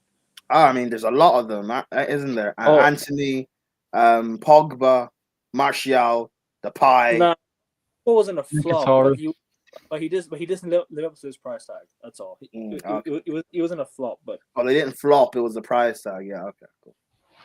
No, Pepe didn't flop at Arsenal as the price tag. Yeah. No, but what I mean is, I don't think Pogba was a bad player for us. I just don't think he lived up. I didn't say he was a bad player. What we bought him for? We bought him to win league titles, man. We didn't win league titles. That's why his time at United wasn't great. But as a player at United, he wasn't bad. He was a good player. But yeah, sorry, go on. About this game. Please, man. Newcastle. Yeah, I think Liverpool is going to win it. I want Newcastle to win though, but I just think being knocked out of the Champions League, it's just going to wake them up, and they're going to be well focused and drilled for this game. So I know Anthony Gordon might help them as well. No, he's injured. No, he's suspended. Suspended for the game. He's not injured. He's suspended. Oh, suspended. Oh, okay. Yeah. He got a straight red against Brighton, and that just ruined his whole chances of playing in the cup final. Or was it? No, it was in the second yellow. It was a straight red, wasn't it? So it was a straight red for swinging at. I don't know what do, man. He's just costed himself a chance of playing the cup final. But yeah, I'm gonna go with. Should I just go for it? I don't care. It's just a prediction at the end of the day, isn't it? It's not like a. Should I just say it? Go on, man. Go ahead. 2-1 Newcastle. I don't care. 2-0 Liverpool. I don't care. Industrious performance. Brilliant result. First bit is still wrong. It's going to be 2-1 Liverpool, but for me, I don't care I don't care. It's just a prediction. 2-1 Newcastle. Why not? Slot to match Mourinho's first stint at Chelsea. Yeah. But apparently Jose was the problem. You got rid of Jose. But he was 16th with you guys in the third year, to be fair with you. So it was kind of the right decision to get rid of him. No, I'm talking about United. Oh no! United, he was not the problem at all. Not at all. It was more the players, I guess. Now that I look at it, it's more the players. At the time, I was thinking Mourinho was the problem, but now it's looking back at it was 100% the players, because the players never really tried. It was more like Mourinho was doing everything he could, but the players just weren't good enough, man. The players were just simply not good enough. We still had players like Luke Shaw here. We had Lukaku who wasn't playing well. We had a bunch of players who just weren't fitting the system, I guess. So yeah. Actually, no, sorry, not system, but it was just more Mourinho's style of play and everything. So yeah. But yeah, I'm gonna go with 3-1 Newcastle. Sorry, 3-1 Newcastle. Yeah, sure, whatever. Newcastle win the game. I don't care. I'm shameless. Newcastle, come on. No. Move on to the next fixture. I don't know what else stuff. I don't know what other games there are. Pretty dead for Premier League fixtures this week. Not many. Man City are playing at home against Brighton. Yeah, Brighton at home. This one's gonna be tougher than they expect. People expect City to walk over this game. It's not gonna be a walkover. Brighton are a decent team. And I told you last week. 6 wins on the bounce. Yep. 6 wins on the bounce for Brighton, isn't it? Since their 7-0 loss to Forest. Wow. This is not going to be easy. It's not going to be a cakewalk for Man City. But I don't know, man. It's going to be a tough game. What are you guys saying? Well, I think Brighton, I think they'll fancy their chances for this one. Obviously, City are in a perilous position at the minute. Having said that, I still think City will squeak out a 2-1 victory. I think they'll just have just about enough. I think Brighton will waste many chances on goal. I have no logical reason for this. I just think that will be the case. I think 7 games on the bounce, it's a step too far for Fabian Herzler. People forget he's only 32. The likes of Danny Welbeck are older than him. Some of the squads are actually older than him as a manager, which is insane. I think Pep will get the better of him. 2-1 City. 3 o'clock kickoff as well, so I can't actually see it. Who cares? So go on, Prime. What are your thoughts on the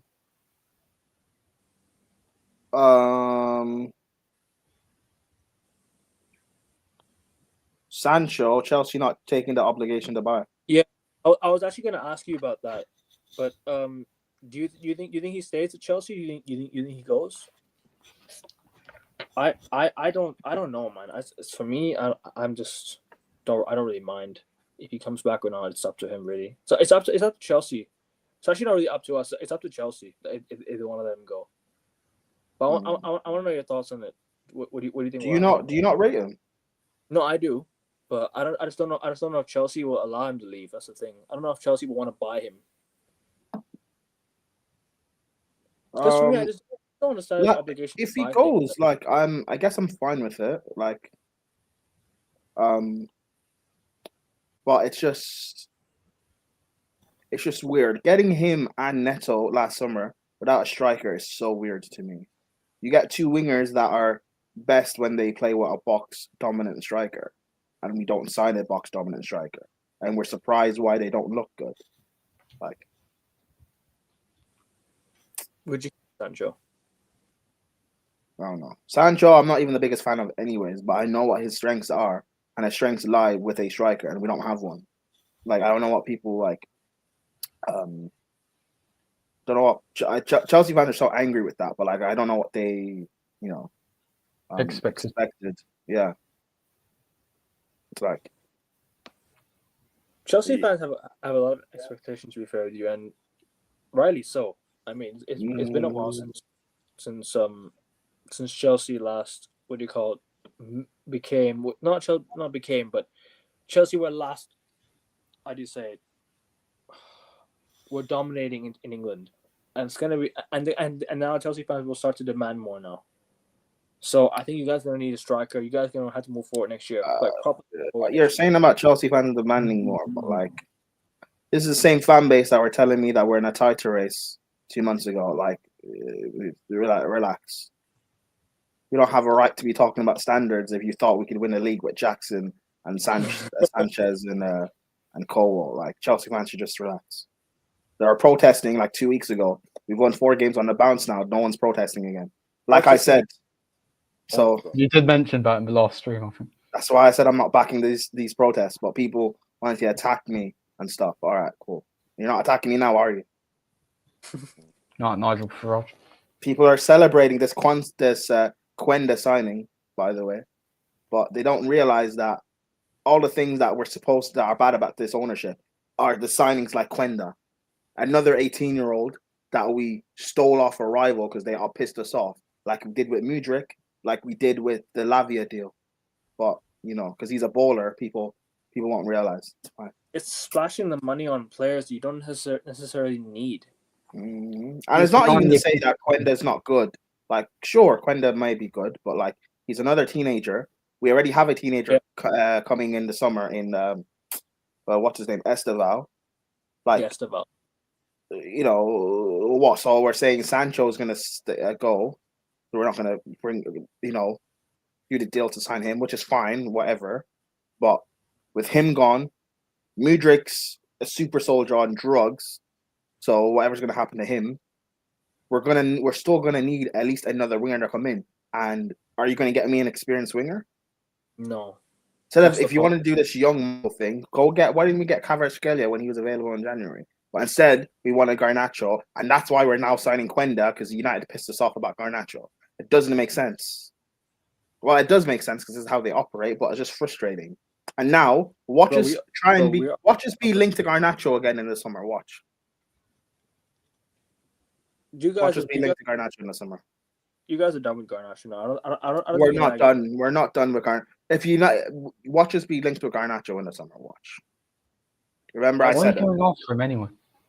I don't understand. Like, what football metric are they basing that on? Like, because he's young, there's hype about him. He's talented, quote unquote, and he fits some sort of weird metric in terms of like profile. In terms of brand name and whatnot. So I don't understand in terms of profile, because Garnacho is supposed to be like a goal scoring like winger 1v1 specialist. He was, that's what his profile is. He was scoring goals, but I don't know, man, not anymore. He's hardly getting any output now. Oh no, I'm not saying he's good. I'm saying that's his profile. Well, he's not the profile you need. He's a profile the Chelsea model now wants, but not what the Chelsea fans want, and not what Chelsea need, in my opinion. I think you guys need a experienced winger.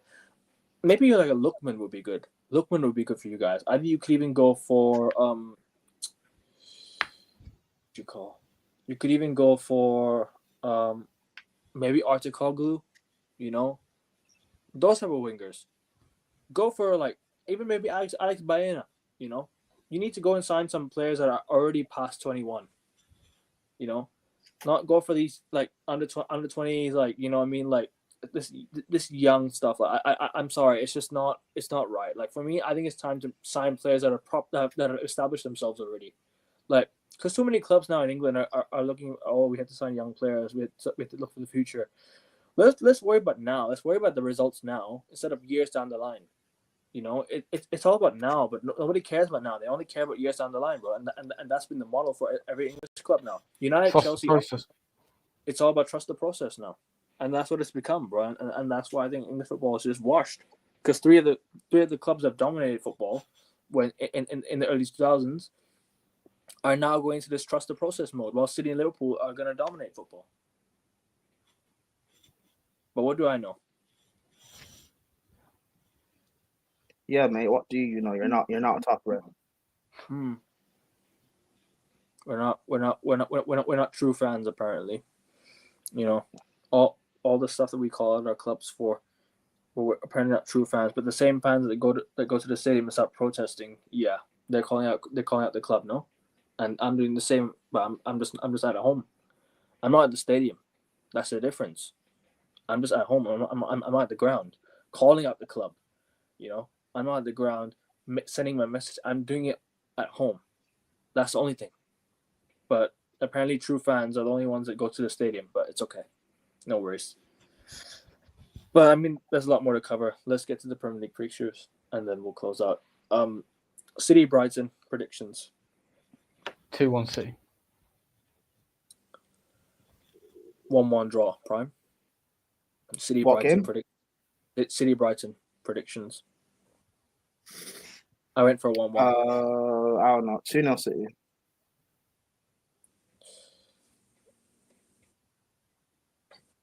Next game, Everton West Ham. 2-1 Everton. 1-1.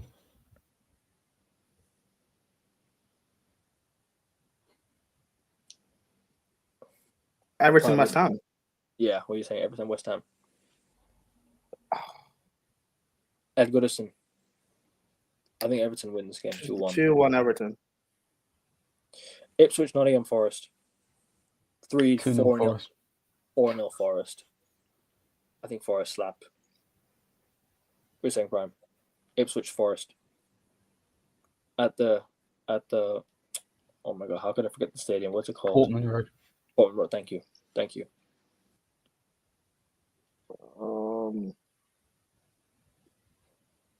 Ipswich who? Nottingham Forest at Portman Road. I went for 4-0 Forest. 3-1 Forest. Southampton Wolves. 3-1 Wolves.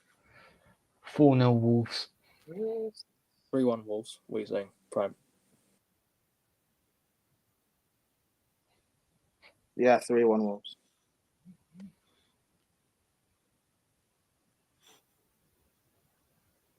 I don't know. Wolves are. Do you think they stay up this year? Wolves? Well, yeah, they will because the other three teams are so poor. I feel well, they need to win this one in order to pull away from the bottom three, and I think they will deliver. Yeah, well, there's not much else to say. I think they just need to pluck away, and I think they're safe anyway because the other three teams are so poor. But there's not much else to say on that matter. So I think Wolves will do the job. I think it says a lot about the growing gap in quality between the Premier League and the Championship as well, which is becoming a huge problem with the parachute payments and whatnot. But that's a topic for another time. Prime, what are you saying about the Southampton Wolves game?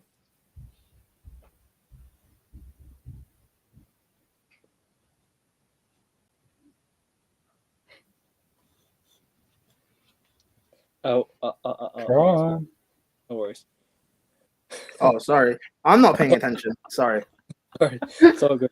Southampton Wolves. What are you saying? I already gave my prediction. I said 3-1 Wolves. Oh, really? I didn't hear. Sorry about that. Bournemouth Brentford.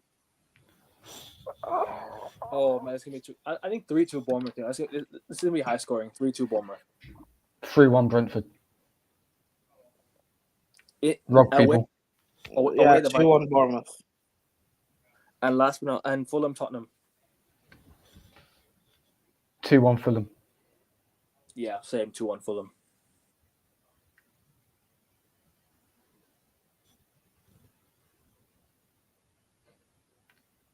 Fulham versus Spurs. You're muted. I think I'm mute, bro.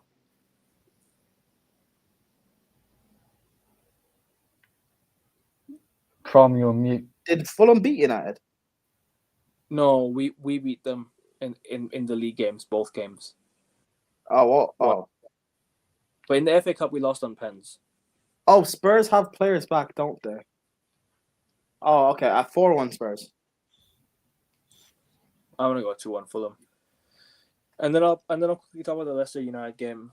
The United game, look, all I can say is professional performance in Europe. I mean, played very, very well against Sociedad. I think that was one of the best performances I've seen out of Ruben Amorim. I think that was the best performance I think I've seen out of this manager. I can't lie. I think since he's come in, I've not seen many great performances, but that one especially was amazing. I thought the goals we scored, the way we played. I wish we could play like that every game, man. I really wish we could play like that every game, but it's just the nature of these players. You're not gonna get 100% from them every single night, and that's the problem. And the thing is, for me, it's more about the game that matters most. I guess we turned up in the game that matters most, and we slapped Sociedad when we needed to, and we scored. If we had a proper striker or a clinical goal scorer in front of goal, we slapped these like 8-1. It was that good of a performance. I think we would have won like 8-1. I think that day, but Leicester away this weekend. I'm just hopefully we continue the same performance and just beat them on the weekend. I think we just played the same, just continue the same performance that we did in Sociedad and take it to Leicester and just win. I guess that's all I have to say. 2-1 United. What are you saying, Josh? At the King Power, isn't it? Yeah, King Power. 3-0 United. You'll hit a stride of decent form. Like I said, I talked about Zubimendi's audition in the Manchester United stream he did, I think, yesterday or the day before. Safe to say he failed that audition. If I'm not mistaken, I think he conceded one of the penalties that Fernandes scored. No, it was not Zubimendi. It was another guy. Lost 4-1 to United regardless. It was another player. I forgot his name, but Zubeldia. It wasn't Zubimendi. It was Zubeldia. But regardless, that's Zubimendi. I haven't seen him often. I've seen him for a few of the league games. He doesn't look that great. I mean, I saw Andrea Berta wanted to sign him alongside Bruno Guimaraes, who Newcastle will let go for 60 million if Newcastle don't qualify for the Champions League. Is he a Berta signing, you think? Like, you think Berta might have agreed deal with Arsenal a long time ago, and then maybe he's like, I'm going to bring Zubimendi along with me? to the Emirates. No, I think Arteta's wanted Zubimendi for time. Same with Nico Williams. I know Nico Williams scored twice for Bilbao last night, but both of them, whenever I've seen them two play, whether it's in the league or in Europe, they just don't seem that good. I don't get what our obsession was with them, which is why I'm happy that Bursa, although he's targeting Zubimendi, is also going for Bruno Guimaraes as well. Because I'd much rather Bruno Guimaraes than Zubimendi if I had to choose between the two. I mean, Zubimendi, he's not. I don't see what's so special about him, to be honest. But as long as it pips Liverpool to a signing, I guess that would be good Twitter banter points. So why not? It'll make up for losing the league, wouldn't it? So fair enough. Regardless. But yeah, like I said, really good performance, and I hope we transcend that into the. I hope we transcend into the Leicester game. I guess we need to beat Leicester, and I like to continue the same performance, same team, just continue and go into the international break with a win. I guess that's all I want. Just go into the international break with a win. 4th time we're playing Leicester this year. This is the 4th time we're playing Leicester this year. We've played 3 times at Old Trafford, 3 times this season at Old Trafford, 2 times at the start of 2024 in the League Cup and in the Prem, in the FA Cup this year in February. And then now in the Premier League again. So this will be the 4th time we play Leicester. Only one game away. So yeah, I just hope we win this game and just go into the international break with a win. I guess that's all I need. Prime, what are you saying with this game though? I'm going 2-1 United against Leicester. What are the games? Leicester United. Oh yeah, relegation 6-pointer, isn't it? Oh. I don't associate myself with the relegation teams, you know.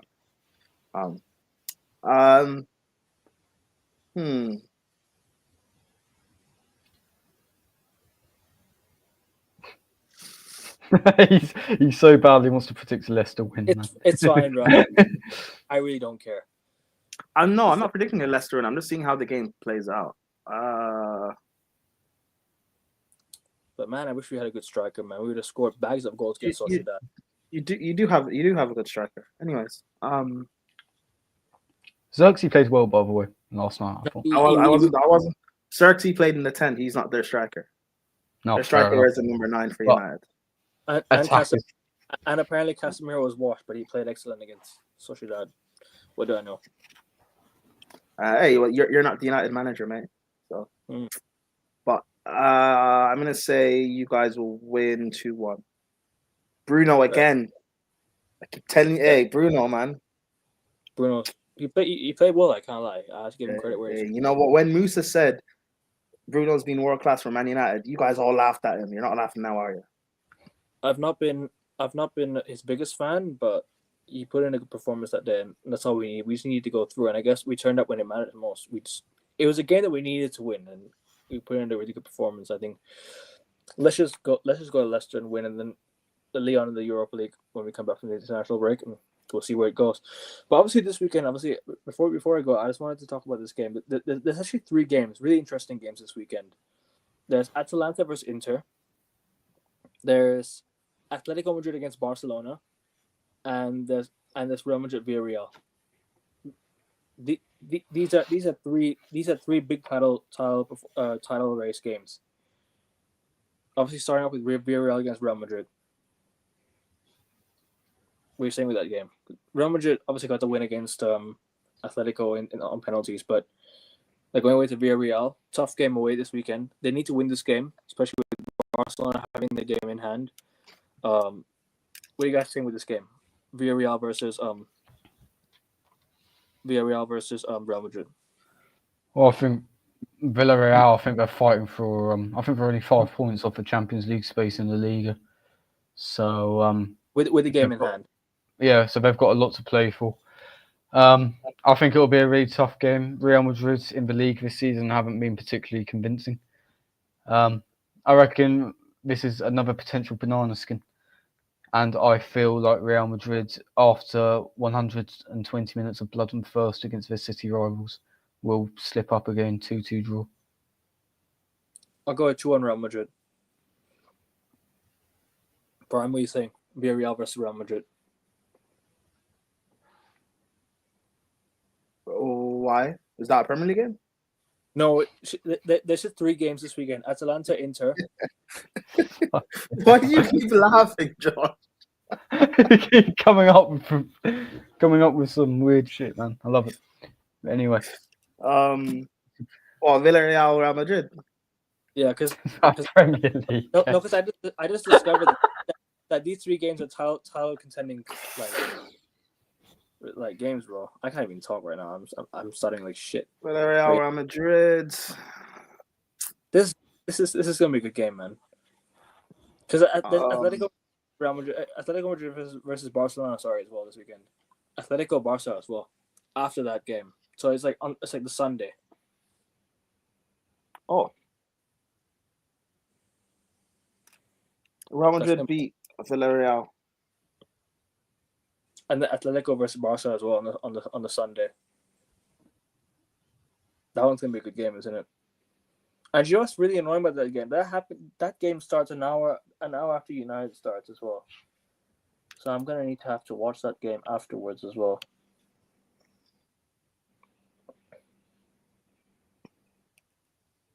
But I don't know, man. I think draw Atletico Barca. at the Wanda.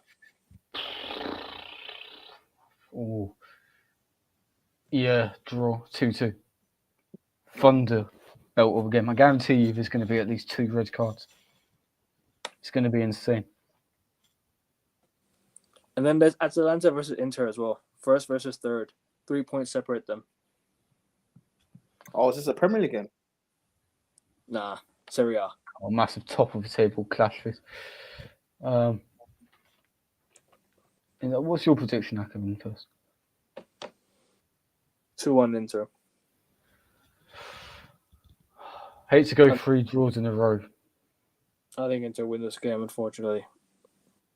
I don't want to predict 3 draws in a row. I'm not a massive Inter. I don't like Inter. I like AC Milan, but yeah, Inter win. I don't care for either, really. 1-1. Go ahead. 3 draws in a row. I know they're cop-out answers, but allow it. But man, this international break that's coming up is going to be so boring, man. I can't lie. It's going to be hella boring. Oh, I welcome it, honestly. It's the first break since. If you guys want to do like any like fun games during the week, I don't mind. Like we can do like some like footy bingo or something like that if you guys want. I don't mind. Oh man, react to England. React to Tuchel's England debut. Why not? I don't know. Any maybe we could give watch-alongs a try. If you're up for that, if you want to try that. For the Euros. For the England games, yeah. For the England see games. how it works before doing it at club level. Let me see when Portugal play. That's the game I want to watch. Oh, Denmark, Portugal, same day. Is the same day as England? Have a look. No, it's not. Maybe we can do a watch along for the England game if you want to do that. Don't mind. Because the England games happen quite late here, actually. The England games happen. Hold on. When's the first game? It's Friday night against Albania. That's your first game. Albania Friday night. Quarter to 7. And then you play Latvia, and then that's it. Not the best games to do a live watch along to, admittedly, but I was just thinking we could trial that out, see how it works on this channel, and see where we can go from there. We can do Portugal if you want. If you want to do that. There's even Portugal will be more entertaining. Why is Prawn laughing? There's even Italy, Germany. There's even Denmark, Portugal. There's Netherlands, Spain. There's Croatia, France. There's some good games here. Croatia, France. Yeah, I mean England, Albania, England, Latvia. There's nothing much to write home about there. I mean, I expect us to win. That's probably English arrogance coming through. But come on now. Tuchel at the helm. I think we have a chance, like I said at the beginning of the stream, to actually win silverware. Contrary to how I felt for the previous 6 years or however long it has been. But yeah, there seems to be better international games coming up that we could watch instead, so we could always trial that out. Fair enough. But yeah, I mean, I don't really have much to talk about right now. Any news from your clubs? Any like early European fixture predictions? Nah, we'll Early do that. thoughts? We'll do that. I think the Champions League show. Fair enough. All I'm saying is I think it goes one or two ways. Either we get slapped up in both legs, like 2-0 at the Emirates, 3-0 at the Bernabeu, or we hold them to a draw at the Emirates, and then we have one of those typical Arteta stinkfest 1-0 defeats, i.e. Bayern, Porto, Newcastle twice, Aston Villa. Oh, who was the other one? Inter this season. Yeah, I think it might be one of those where we don't play too badly, but at the same time we don't create anything. We don't have the mentality to fight on. And one lapse of concentration, Real Madrid will score and we'll peace out of the competition. I don't think we're getting through. Agassia, I don't know if he's in chat, but he did actually tell me that he thinks Arsenal are progressing because of how aggressive we are at the Emirates, and he don't think Real Madrid will turn it around at the Bernabeu. I don't really see his thought logic, personally. So I think we will get knocked out.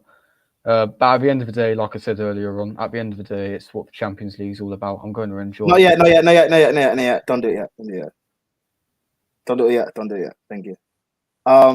Sorry, talking to A Kevin. I saw he saw the thing pop up. Don't do it yet. Sorry, bro. Continue what you were saying. No, I've completely lost track. No, not yet, bro. Fuck. Yeah, not yet. You're ruining the surprise. Oh, that's what you meant. Sorry, I didn't see that. God, what's he said in his press today? But yeah, I think we will get eliminated. I did say Agastia thought that Agastia thinks that we'll progress, but I don't see it. Atalanta. And it'll be another season without silverware. He's saying you'll beat Real Madrid. Agastia genuinely thinks we'll beat Real Madrid. Jeez. And I don't understand why he thinks that. But, you better ask him about it. I don't think we will. But then again, we are one of the only clubs in Europe that haven't lost to Real Madrid. So, no, maybe European heritage plays a part. I'm not sure. No, it's probably European heritage, maybe, but I just think Real Madrid just had the slight edge. If Arsenal had maybe had a fully fit team, maybe it'd be a tighter game, but I still think Real Madrid is so much better. I don't think Real Madrid. I think they're so much better than the majority of teams, to be fair. They haven't been amazing this season to watch, but they've been getting results, and that's the most important thing. Like I said, when Real Madrid get Mbappe, Vini, Rodrigo flying, when they get the goals, when the goals start flying in, it's curtains for everyone, because that front three is scary to come up against. Very, very scary. And I don't think, and look, I know Real Madrid struggled to score, but Vinicius scoring that penalty, the game ends earlier. Pretty simple. I don't know why he took the penalty. I don't think he should have been the one to take the penalty, but listen, it is what it is. Tottenham through against AZ Alkmaar. They're playing in Frank. They're going to play against Frankfurt next. Yeah, I think they're out of the tournament, in my opinion. I think Frankfurt are beating them. I genuinely think Frankfurt are beating Tottenham. Fair enough. I don't know which way it's going to go. To be honest, I'm not really that bothered as long as Spurs don't win it. Well, as long as an English club doesn't win it. I'm hoping Rangers manage to do something against Bilbao. I think only British team left, but I don't mind. So, not much to say on that.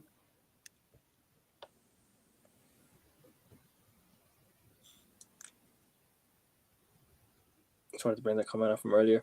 Yep. 928 goals for Ronaldo now. Man, the day he reaches 1,000 goals, it's going to be hella emotional, I can't lie. It's going to be hella emotional. The day Ronaldo scores his 1,000th goal, it's gonna be something else. It's gonna hit different. Cristiano Ronaldo. See. Oh, by the way, you guys seen the speed thing, right? With Damien Carragher and all of that. You see CBS. No. Bro, did you see like this? There's some 6-a-side thing. The football is gonna happen, right? And then Speed starts saying, "Okay, lady," and then like, you saw it. You guys saw that, right? Nah, Speed's hilarious, man. I can't lie. He's hilarious. Made the right person famous. Speaking of C, I want you guys to watch this. This is funny. Hold on. Here we go.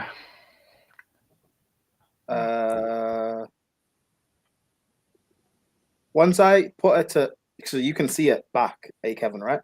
Once I put it to full screen, I wanted to share screen, okay? Sure, no worries.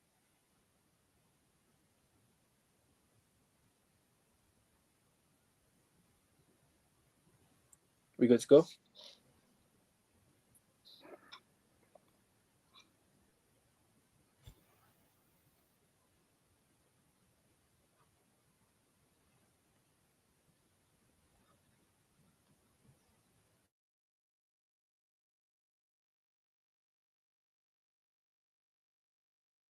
And I'm not gonna stop over my dead body.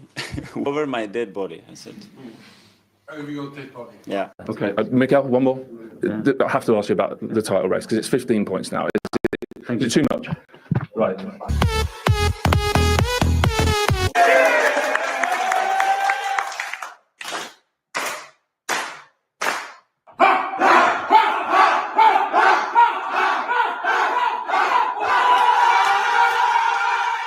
Repeat after me. Chase the charts, not the money. Chase the charts, not the money. Only progressive conversations. Only progressive. I don't know what more to say. I don't know what more to say, people. I don't know. But one thing I can say, people, this is all I can say. This is all I can say, people. Arteta done with. Him out. Him done. I'm done with Arteta now because Man U cannot beat. This ain't all, people. We don't need to look on anything else to see that we cannot beat Man U.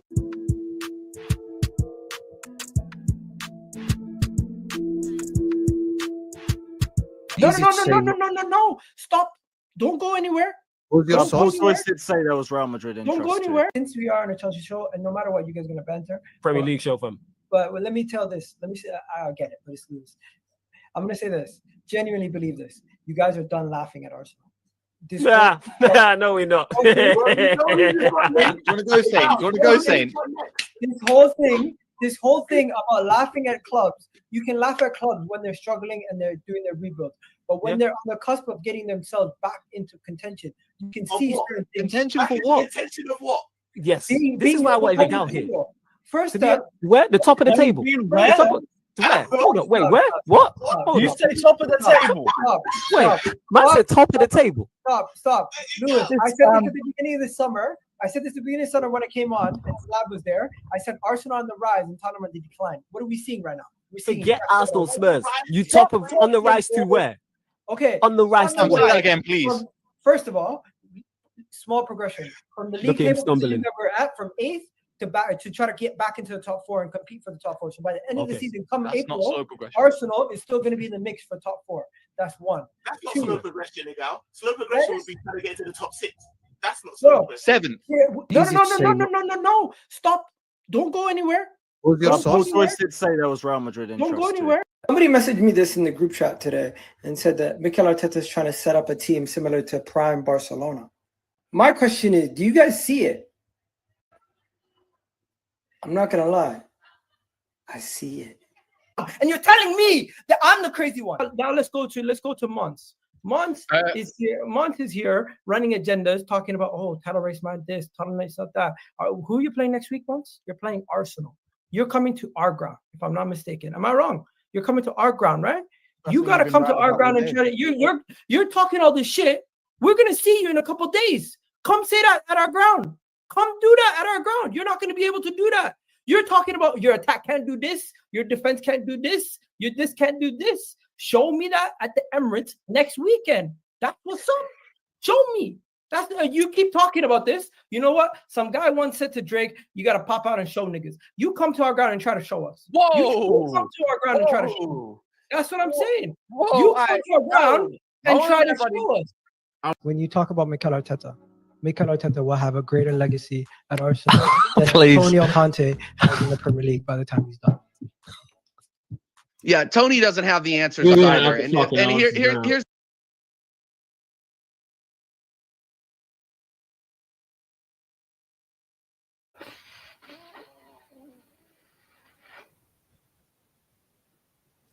That's all. To be fair, I don't mind Eagle. At least he's or Eagle. He's he sticks by the club. Like I said previously, you support your club any which way you want to. It's your own walk of life. And I respect the fact that he actually goes on other people's channels, and it doesn't matter how hard he gets cooked, he always returns to argue his viewpoint. Fair play to him. Bro, that's not even the worst, bro. Like, but his combined Real Madrid Arsenal 11. No. Bro, like Kendrick said, no, even bro, combined. That's not the worst thing he said. Did you not watch what I put up where he said that Arsenal play like Pep prime Barcelona? Bro, the rabbit hole, like Kendrick said, the rabbit hole is too deep, man. Bro, and Joe really got me from that one as well. Is when Flores started laughing at when Flores started laughing at. No, we are still gonna laugh at Arsenal, and then that was like, nah. And that was a season when Arsenal were, the season when you guys lost your opening 3 games, you were bottom of the league for the first time, and our Spurs were top of the league, and then you guys had top 4 in your hands in the final few games, and you bottled it to Spurs. Mm-hmm. Yeah, that was the season when he was like, "You're done laughing at Arsenal." No. How could he have that? How could he have that much chest for Arsenal when they were that bad? I don't know. Miguel always has chest for Arsenal, man. Do you know what I would have loved? Arsenal made the Europa League final in 2021, and United end up beating them in the final. Imagine the meltdown. Imagine the meltdown. That's true. You guys would have beaten them. No, we would have. That's what I mean. That's what I mean. You guys would have beaten them. No, it's I don't know. Solskjaer. It's the meltdown that it's Arteta. It's United. It's the history, heritage. The meltdown that Arsenal fans would have had that day would have been hilarious. I can't lie. The absolute meltdown losing to United in the Europa League final, not getting Champions League football, and still talking about top four. It is what it is, man. Good luck to them, anyways. Good luck to these fans. But that's not even. There's more receipts, Josh. Do you remember? What is your opinion, Josh, on winning trophies? My opinion on winning trophies. Yes. I mean, what opinion is there? You've got to win trophies. What sort of questions? Do you think winning trophies is overrated? No, I don't. Okay, I'll put it into this context. Yeah, if we had the season, if we had the last 2 seasons Manchester United had, I'd rather have that than what we've had over the last 2 seasons. Josh, I already kind of know your answer. I'm asking you this for an egal reason. Let me find the clip.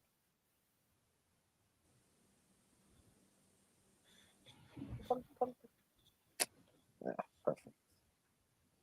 These men would rather finish second than win nothing. You know how crazy it is. Same thing with this. Yeah, when it's on full screen. No, actually no. What are we cooking poor Regal for anyway? Oh, I can bring up Kevin's receipts, but let me not do that. Anyways. Oh no, bro, go on, bro. I don't mind. I'm joking. I don't have any receipts of it. I'm joking. I'm a realist, bro. I don't have this much chest with when we're 15, bro. I keep telling people we shouldn't have this much chest and praise for any of these players when we're. No, you're not. You're not proving my point. We're fucking 15. Bro, that troops when you grab Zah's neck in the mic. We're fucking 15. We're 15. We're 15, sir. We're 15. We're 5 points away from relegation. Close to the bottom of the top. We're winning Europa. He went from Robbie interviewing him. Bro, the guy went from Robbie interviewing him to fucking Zah interviewing him. Bro, and the fact that the camera pans the Zah on the stool, that's. Hey, but yeah, sorry, share screen. Yeah, no worries. You ready? Yeah. Yes. All right, cool.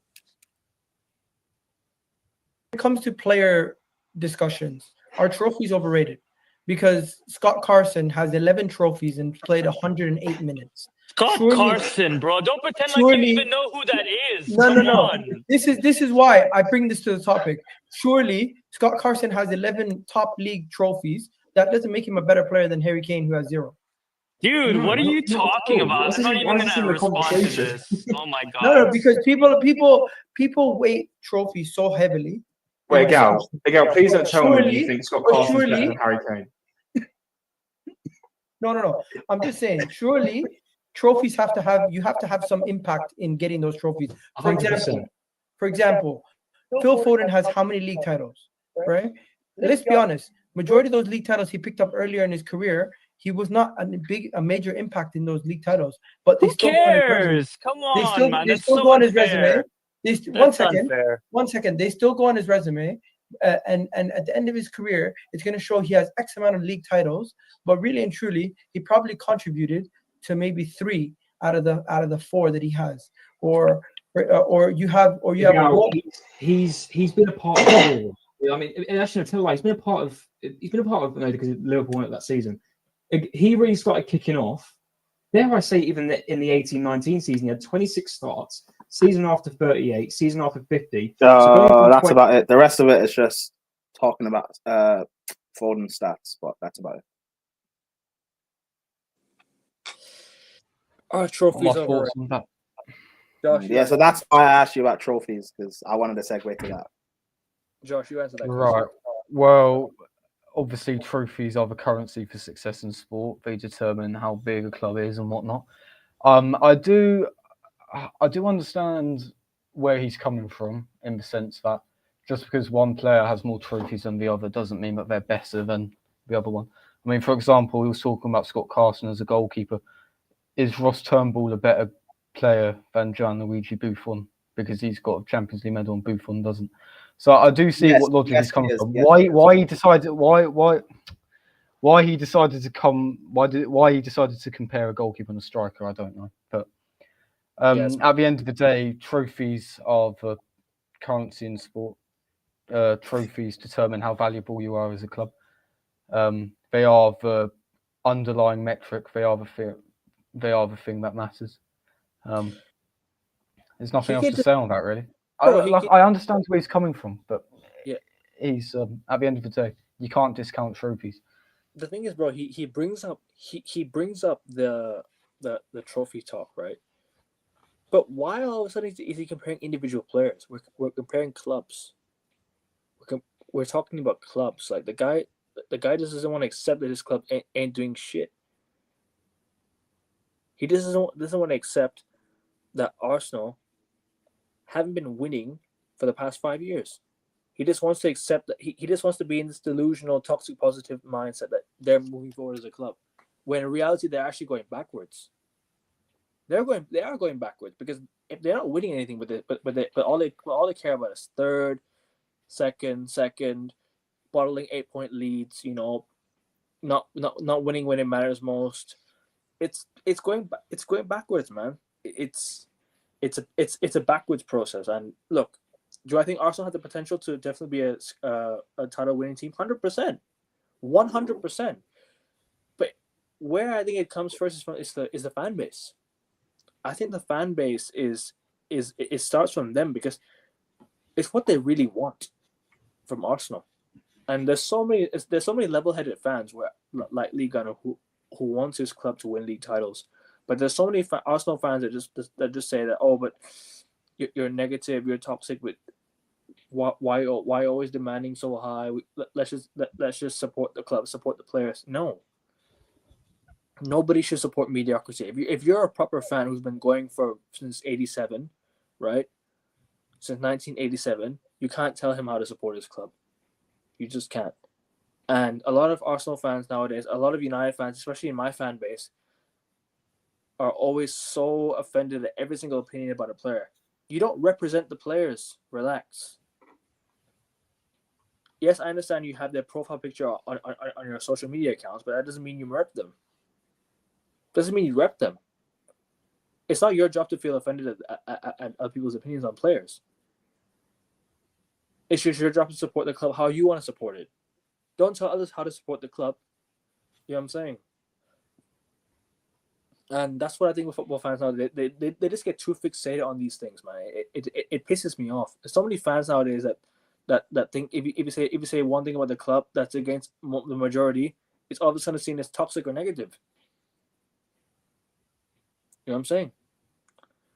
And I'm one of those people that just wants to stay level-headed. I'm a level-headed fan. I I like to say things as it is, rather than be delusional about it. So, I know the state of my club. I know where we are as a club right now. But if Arsenal were serious in the last year and a half, bro, you'd have won 2 league titles on the spin. Maybe even this year you'd have won the league title. You could have been three. You could be Premier League title winners three in a row, 3 titles in a row.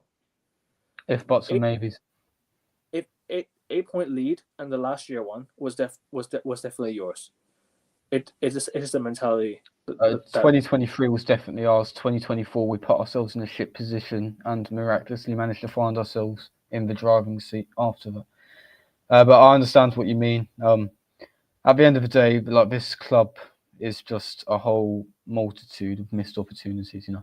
And I'm not going to go on a whole sub story about it because this isn't what the topic of the show is about. I'm done talking about it. I'm done talking about this club. You know what you're getting season after season. I don't see why I bloody support the wankers, to be honest. But Netflix, I'm stuck with them for life. Wait for next season. Don't quote that twat either. Patrice Evra. I can't stand him, man. Fucking prick. Piss off. Go away.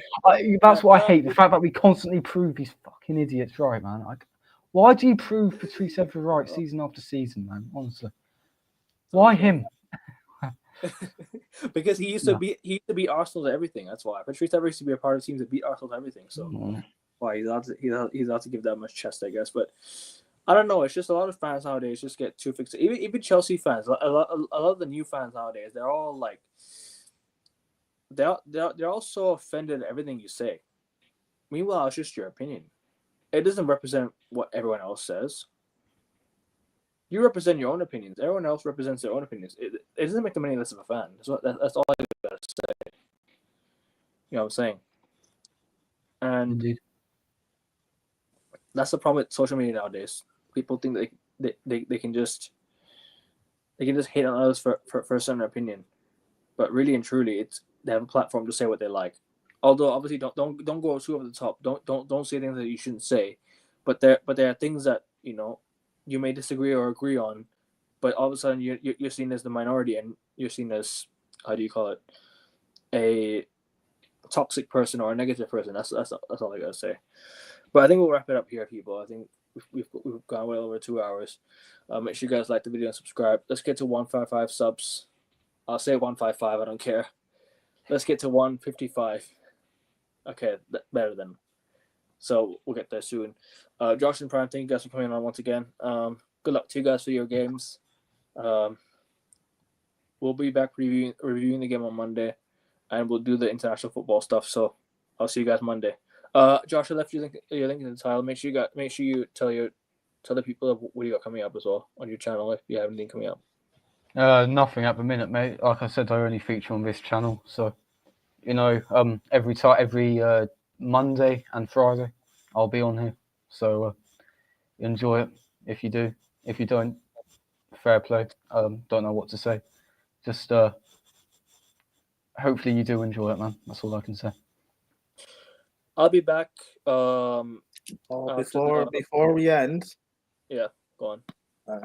It's just another one, is it? Oh. Go away. No. We're done with Arsenal now, Josh. It's fine. Oh, thank fuck. We're gonna cook Man United, that small club. Go on. Yeah, what a bum club they are. Am I right? I don't mind, bro. I really don't give a shit. Like I've genuinely had it with this club. So just take your Europa League and run, man. Come on. Okay. But we're gonna get Quenda. Amorim's this guy. Ooh. Share screen, please. Chelsea wanted to be so fast on Giovanni Quenda because they knew Bayern were keen on the player, who had asked to be informed about the player in November, December, January time. Chelsea anticipated other clubs and accepted Sporting's terms. Next one. Quenda details. Enzo Maresca thinks Quenda is perfect to play for him as a winger, a crucial point on the Blair. Quenda no longer wants to play wing-back. Amorim. He wants to play 1v1. Amorim. So conversation with Maresca was important. Another club interested was Bayern Munich. Fabrizio. So How does Quenda know that Maresca? We're not done. We're not done cooking United. Let us cook. Chelsea are involving Maresca in transfer decisions for the present and future. Pochettino and have had many conversations. They see Giovanni Quenda as a perfect player to be a winger in the future, to play 1v1. That's what the player wants, not a wing back. Amorim. So discuss that. Hey, Kevin. Listen, if Maresca wants him, Maresca gets him. It's what it is. The owners will splash money on whoever they want, and the problem with United is we're too slow. We're too slow on signing. We don't get the players at the right time because we're too slow on deals. And it's been proven in the past that United have been very, very slow in deals. Maybe last summer was a bit faster than you expected, but I'll be honest, it wasn't a good transfer window. I don't think it was a good transfer window, and we're not fast enough. We're simply just not fast enough as signing players, and that's the problem. Chelsea got Quenda, fair play, and he wants to go to Chelsea. I completely understand it. I think with this buying former players thing, I don't think we should go back to that model anymore, where we sign former players of the manager. Maybe one player is okay, but other than that, signing a whole team like Ten Hag did with Ajax players or Dutch league players, that's not the right path to go down. And listen, Quenda goes to Chelsea, fair play, good move for Chelsea. You take your good move for Chelsea. I can't complain. We fumbled the deal, and it is what it is. Would you still take Gyökeres though, despite the fact you don't want? Yeah, to... he's the only player I would take, bro. That's the only player I would take from his old club, and that's it. I wouldn't go for anyone else. Maybe Inacio, but that's all about it. Maybe him or Inacio, but that's all about. I don't want to go for all these players. You know what I'm saying? It's too much. Fair enough. Yeah. But yeah, like I said, we'll wrap it up here. I'll be back in 12 hours for the F1 preview, for the Melbourne Grand Prix preview. So make sure you guys check that one out. You guys gonna plan to start watching F1 this year? You guys planning on watching F1 this year, or just like, nah, not bothered? No. My team's not in the mud, so I don't need to go to another sport. No, it's not really in the mud. It's just at least enjoy watching other sports as well. You know what I'm saying? No, I'm joking. It's not even really a sport. It's a motorsport. It's not like a. It's like a, what do you call it? It's not like a thing where you have to jump ship or whatever. I'm winning a European trophy this year. I'm winning a CL. I'm good. Chelsea versus Anthony. So Betis versus Chelsea in the final. Anthony. Hey, Arsenal play Real. We'll play Real. Let's go.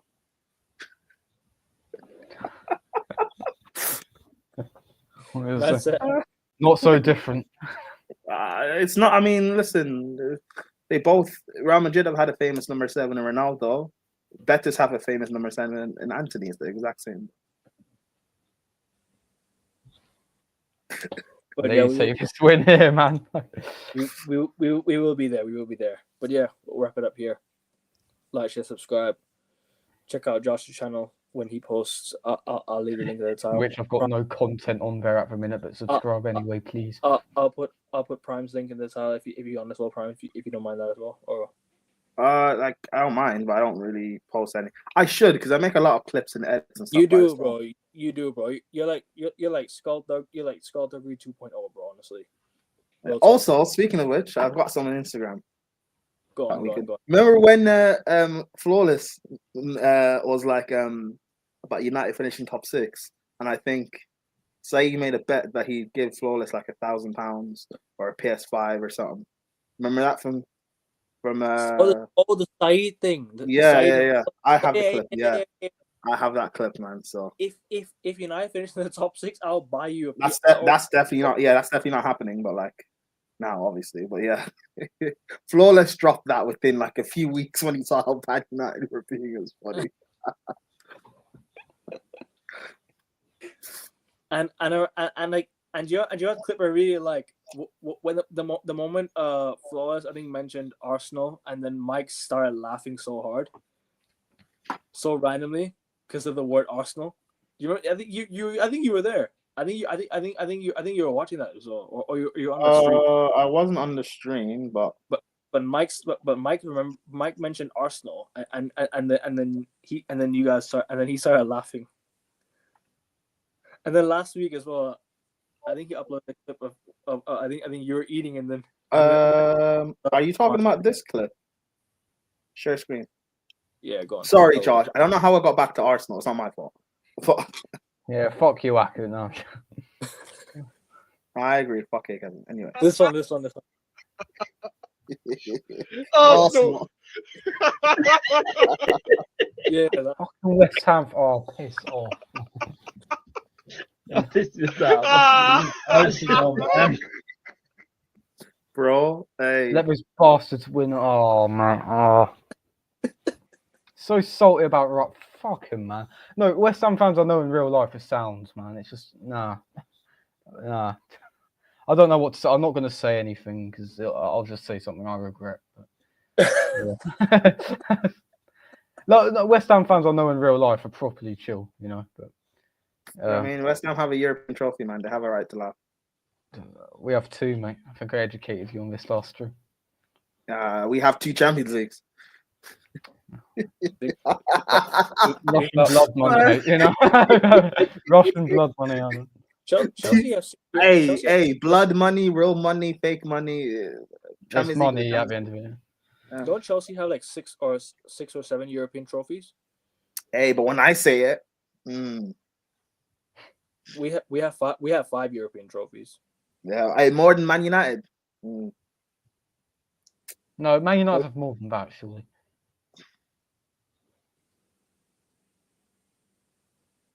You have more than 5. You would think that they'd have more for all the way they talk about Fergie, but no, we should have. We discussed more. that earlier. His European record was quite. We should have more. I can't lie. I think United have massively underachieved in Europe, like under Sir Alex Ferguson. We should have won much more than what he did. Obviously, he won a Cup Winners' Cup, and he won 2 Champions Leagues and lost 2 Champions League finals. We should have had 4.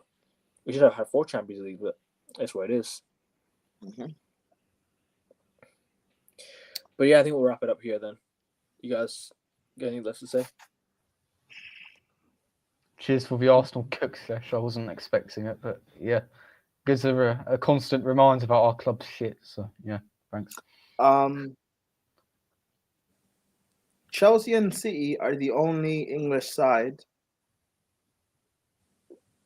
at least, let's say this century anyway, that has not played a Spanish side in a Champions League final. Oh, how wow. crazy that is. You guys played 2 against Barca, got battered. You played against Barca, Henry missed 5 big chances. Liverpool played 2 against Real Madrid, got battered twice. In this, wait, you said this century, right? This century, yeah. We played. Our first final was against Chelsea. The second final was against Barca, back to back. You played 2 finals against Barca, no? Yeah, we played 2 finals against Barca in 2 years. Yeah, lost. Arsenal played a final against Barca, lost. Liverpool played 2 finals against Real Madrid, lost. It's offside, apparently. Yeah. But he literally was, but you know, never mind. So. What, the red card? No, not the red card. Eto's equaliser was offside. He was actually offside. Was it? So Arsenal have been screwed over by referees for years. Wow. Less said about that, the better. Yeah. I mean, not enough about Arsenal, man. It's just depressing. Was Henry's off? Was Eto's goal offside before or after Henry's big chances missed? Henry's about how many chances? I think he only had 2 shots. One of them he should have buried. The other one he did well to get past Puyol. Oh, yeah. Speaking of which, I have another thing we can ring off. Oh, leave me alone, man. Come on. I didn't say it's Arsenal. Oh, well, you know what direction it's going in, man. Come on. What is this? I love this, man. Bullied, man. Okay, next week we should do a football Twitter react. Next week, we should. I think Monday. I think Monday after the football, after the season, like not season, but the season goes to a halt, right? We should definitely do like a Twitter cooking session. You know what I'm saying? We should do like a live Twitter cooking session. I'd be so down to do that, man. dumbest tweets. Their words on the screen, mate. Like, Nah, just, their words on the screen. Like, don't take them seriously. That's I think many people miss that. Don't. It's Twitter. It's not real, man. Come on. Let's just. Yeah. It's real to me. Oh, fair play, mate. Oh. Where's he gone now? Oh, I don't know. Never mind. 1 second. You're on mute, mate. So I was just getting the charger from my iPad. I wasn't going anywhere. Fair enough. Well, what else is there to say? What are we gonna kick Arsenal for now? Last clip, I think, and I'll wrap up. Lucky not to get copyrighted at this rate. No. It's you're not gonna copyright. I think it's just everyone does it nowadays. Like everyone plays clips on YouTube. Like a lot of YouTubers, they play clips with other YouTubers on YouTube. SO offside, man. Yeah. What could have been? What could have been? That's why I don't think we're ever going to win it again. Last season at Highbury, like it was. You're never going to win what? The Champions League, like 2006, last season at Highbury. That's destiny, and we fucked it. I don't think we're ever going to get there again. Where was that final? Paris. It was Wenger's backyard. Wasn't quite Strasbourg, but yeah, France. Oh, wait, the Europa. Oh, that was Baku. Never mind. Where is Less Baku? said about that one, but better, yeah. Where is Baku? Azerbaijan. No, yeah. Wait. So what was the Europa League final in France that Arsenal fans were saying is destiny? Is that when you guys lost to Atletico Madrid? No. No, Champions. No, I was talking about Destiny 2006 last season at Highbury. No, not that. What I mean, I remember there was a Europa League you guys were in where the final was in France and Arsenal fans were saying it's destiny. Was that the year you guys lost to Atletico Madrid in the semi-final? I don't know what season that's about. Yeah, I think it was. Oh, Wenger's last season. Yeah, it might have been when Atletico Madrid beat Marseille in the final. Oh, okay, yeah. Okay.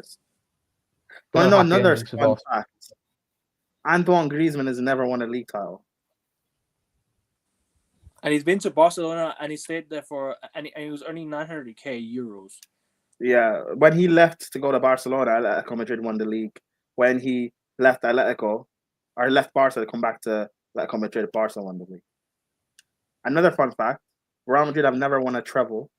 Another fun fact, Ancelotti's never retained a major trophy. So, Arsenal have a chance. Hey. Well, PSG in the semis. I've just seen Apollo 1 trending on Twitter as well. Sorry, Arsenal will have a chance against Real Madrid. I'm just saying, they've never won a treble, so. Akevin, like, do you genuinely think there's any chance that Arsenal can get through? Like, bias aside, like, do you think, like, objectively speaking? Yes. There is a chance for everyone, but objectively speaking, sorry. Well, I've seen, bro. Do you remember when people were saying Modric was washed? Yeah, that was because Mason Mount pocketed him over 2 legs when we won the Champions League. So I don't want to hear excuses, man. Werner dropped a masterclass on the Bernabeu. Ranieri doesn't have an excuse. I'm going to be honest. That was Tuchel masterclass. Yeah, with Werner leading the line. Goals. Yeah, but he had Werner leading the line, so he had Havertz and Werner on the wing. Timo Werner. Yeah, and now you have Ranieri and Havertz as a 9. So didn't Timo Werner back against Real Madrid at Stamford Bridge? Yeah, he turned. He also backed at the Bernabeu. He turned the Bernabeu into the Bernabeu. So I expect Ranieri to do the same thing. When was the last time the Champions League final was at the Bernabeu? Oh, right. It was 2010 when Inter beat Bayern. Mm-hmm. Jose. Yep. Jose? No. Wasn't it 2019? Wasn't that played at the Bernabeu? No, it wasn't at the Bernabeu. It was at 2019 was at Wanda. Oh, okay. One of the new Atletico Madrid stadium, yeah. Potentially, the new Barca Stadium might host the Champions League final soon, if Has that one gets built done. English club ever held the Champions League final? An English stadium? Yes. Well, aside from Wembley. Old Trafford, 2000 it hosted a Juventus AC Milan final, 2003, I think. Yeah, 2003. Oh, but that's been the only English club stadium, right? Villa Park might have hosted one as well. No, Not Villa too sure. Park. I think Villa Park many years ago, many years ago. I can't. Okay. But as of now, why is Villa Park a famous stadium? Maybe because of Aston Villa's history, I guess. I don't think it's because of Villa Park itself. I think it's because of Aston Villa's history. I think Villa won the Champions League before.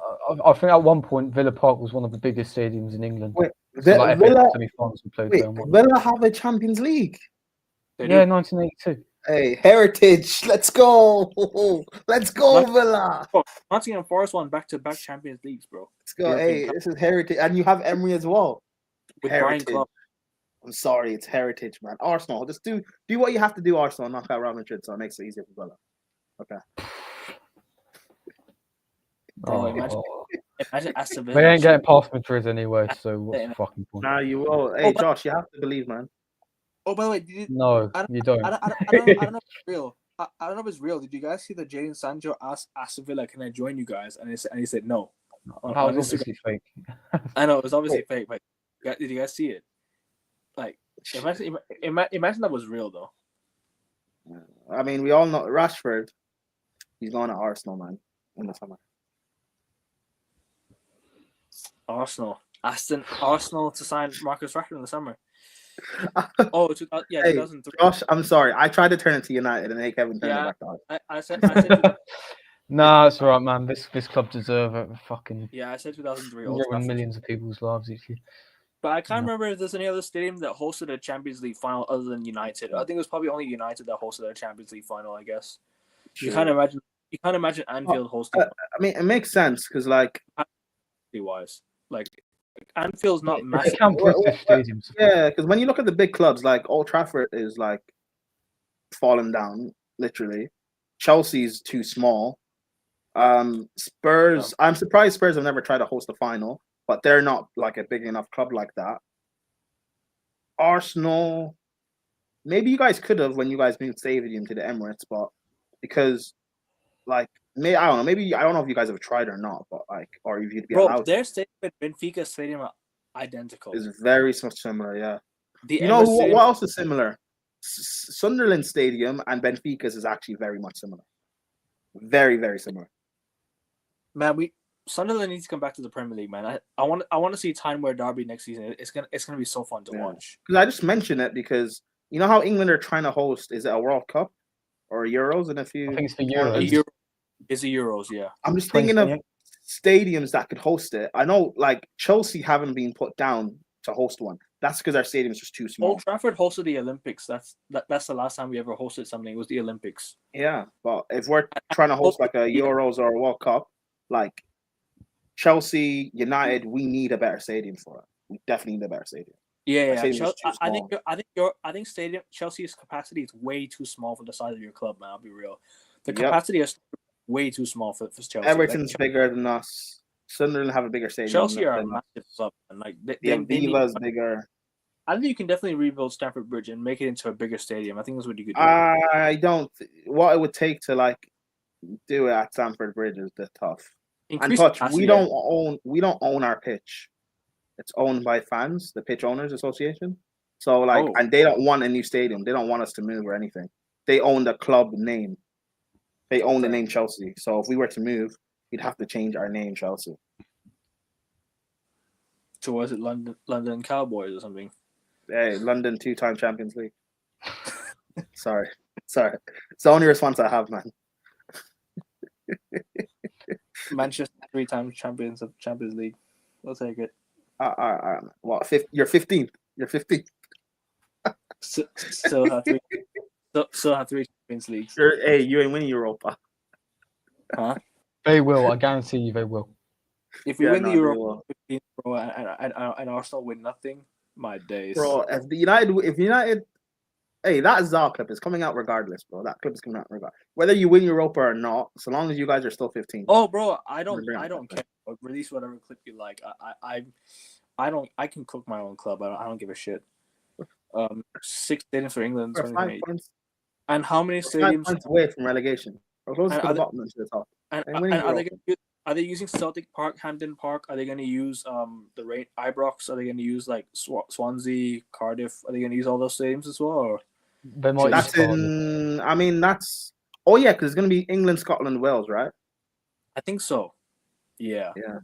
Oh, that's the case. And Dublin and Ireland as well. So like, yeah, Viva will host one. Is it Shamrock Rovers? Shamrock Rovers will host one. Is it their stadium as well? No, the Aviva is the national stadium, bro. I don't know why you mentioned Shamrock Rovers to make a joke. No. Hey, Shamrock Rovers aren't 15th, but whatever. Are there even 15 teams in the Irish League? All right. Okay. Hey, but Shamrock Rovers don't have a Champions League like Arsenal, so. No,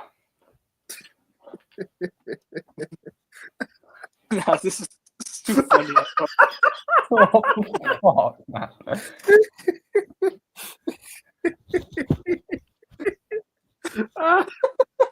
So sorry. Oh my face. No, I'm done. See, this is what having 2 Champions Leagues does, man. I'm sorry, Josh. No worries, man. No, Josh, I actually am a nice person, but I'm sorry. Yeah, when it comes to Arsenal, the slander is too easy. I'm sorry. Nah, that's hilarious. I can't lie. Oh man.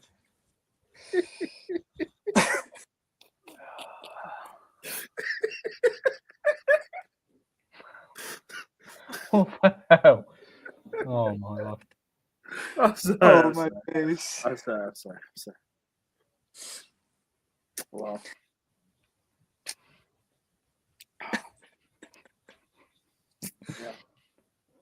Oh. But yeah, man, it's been nearly 3 hours. We'll wrap it up here.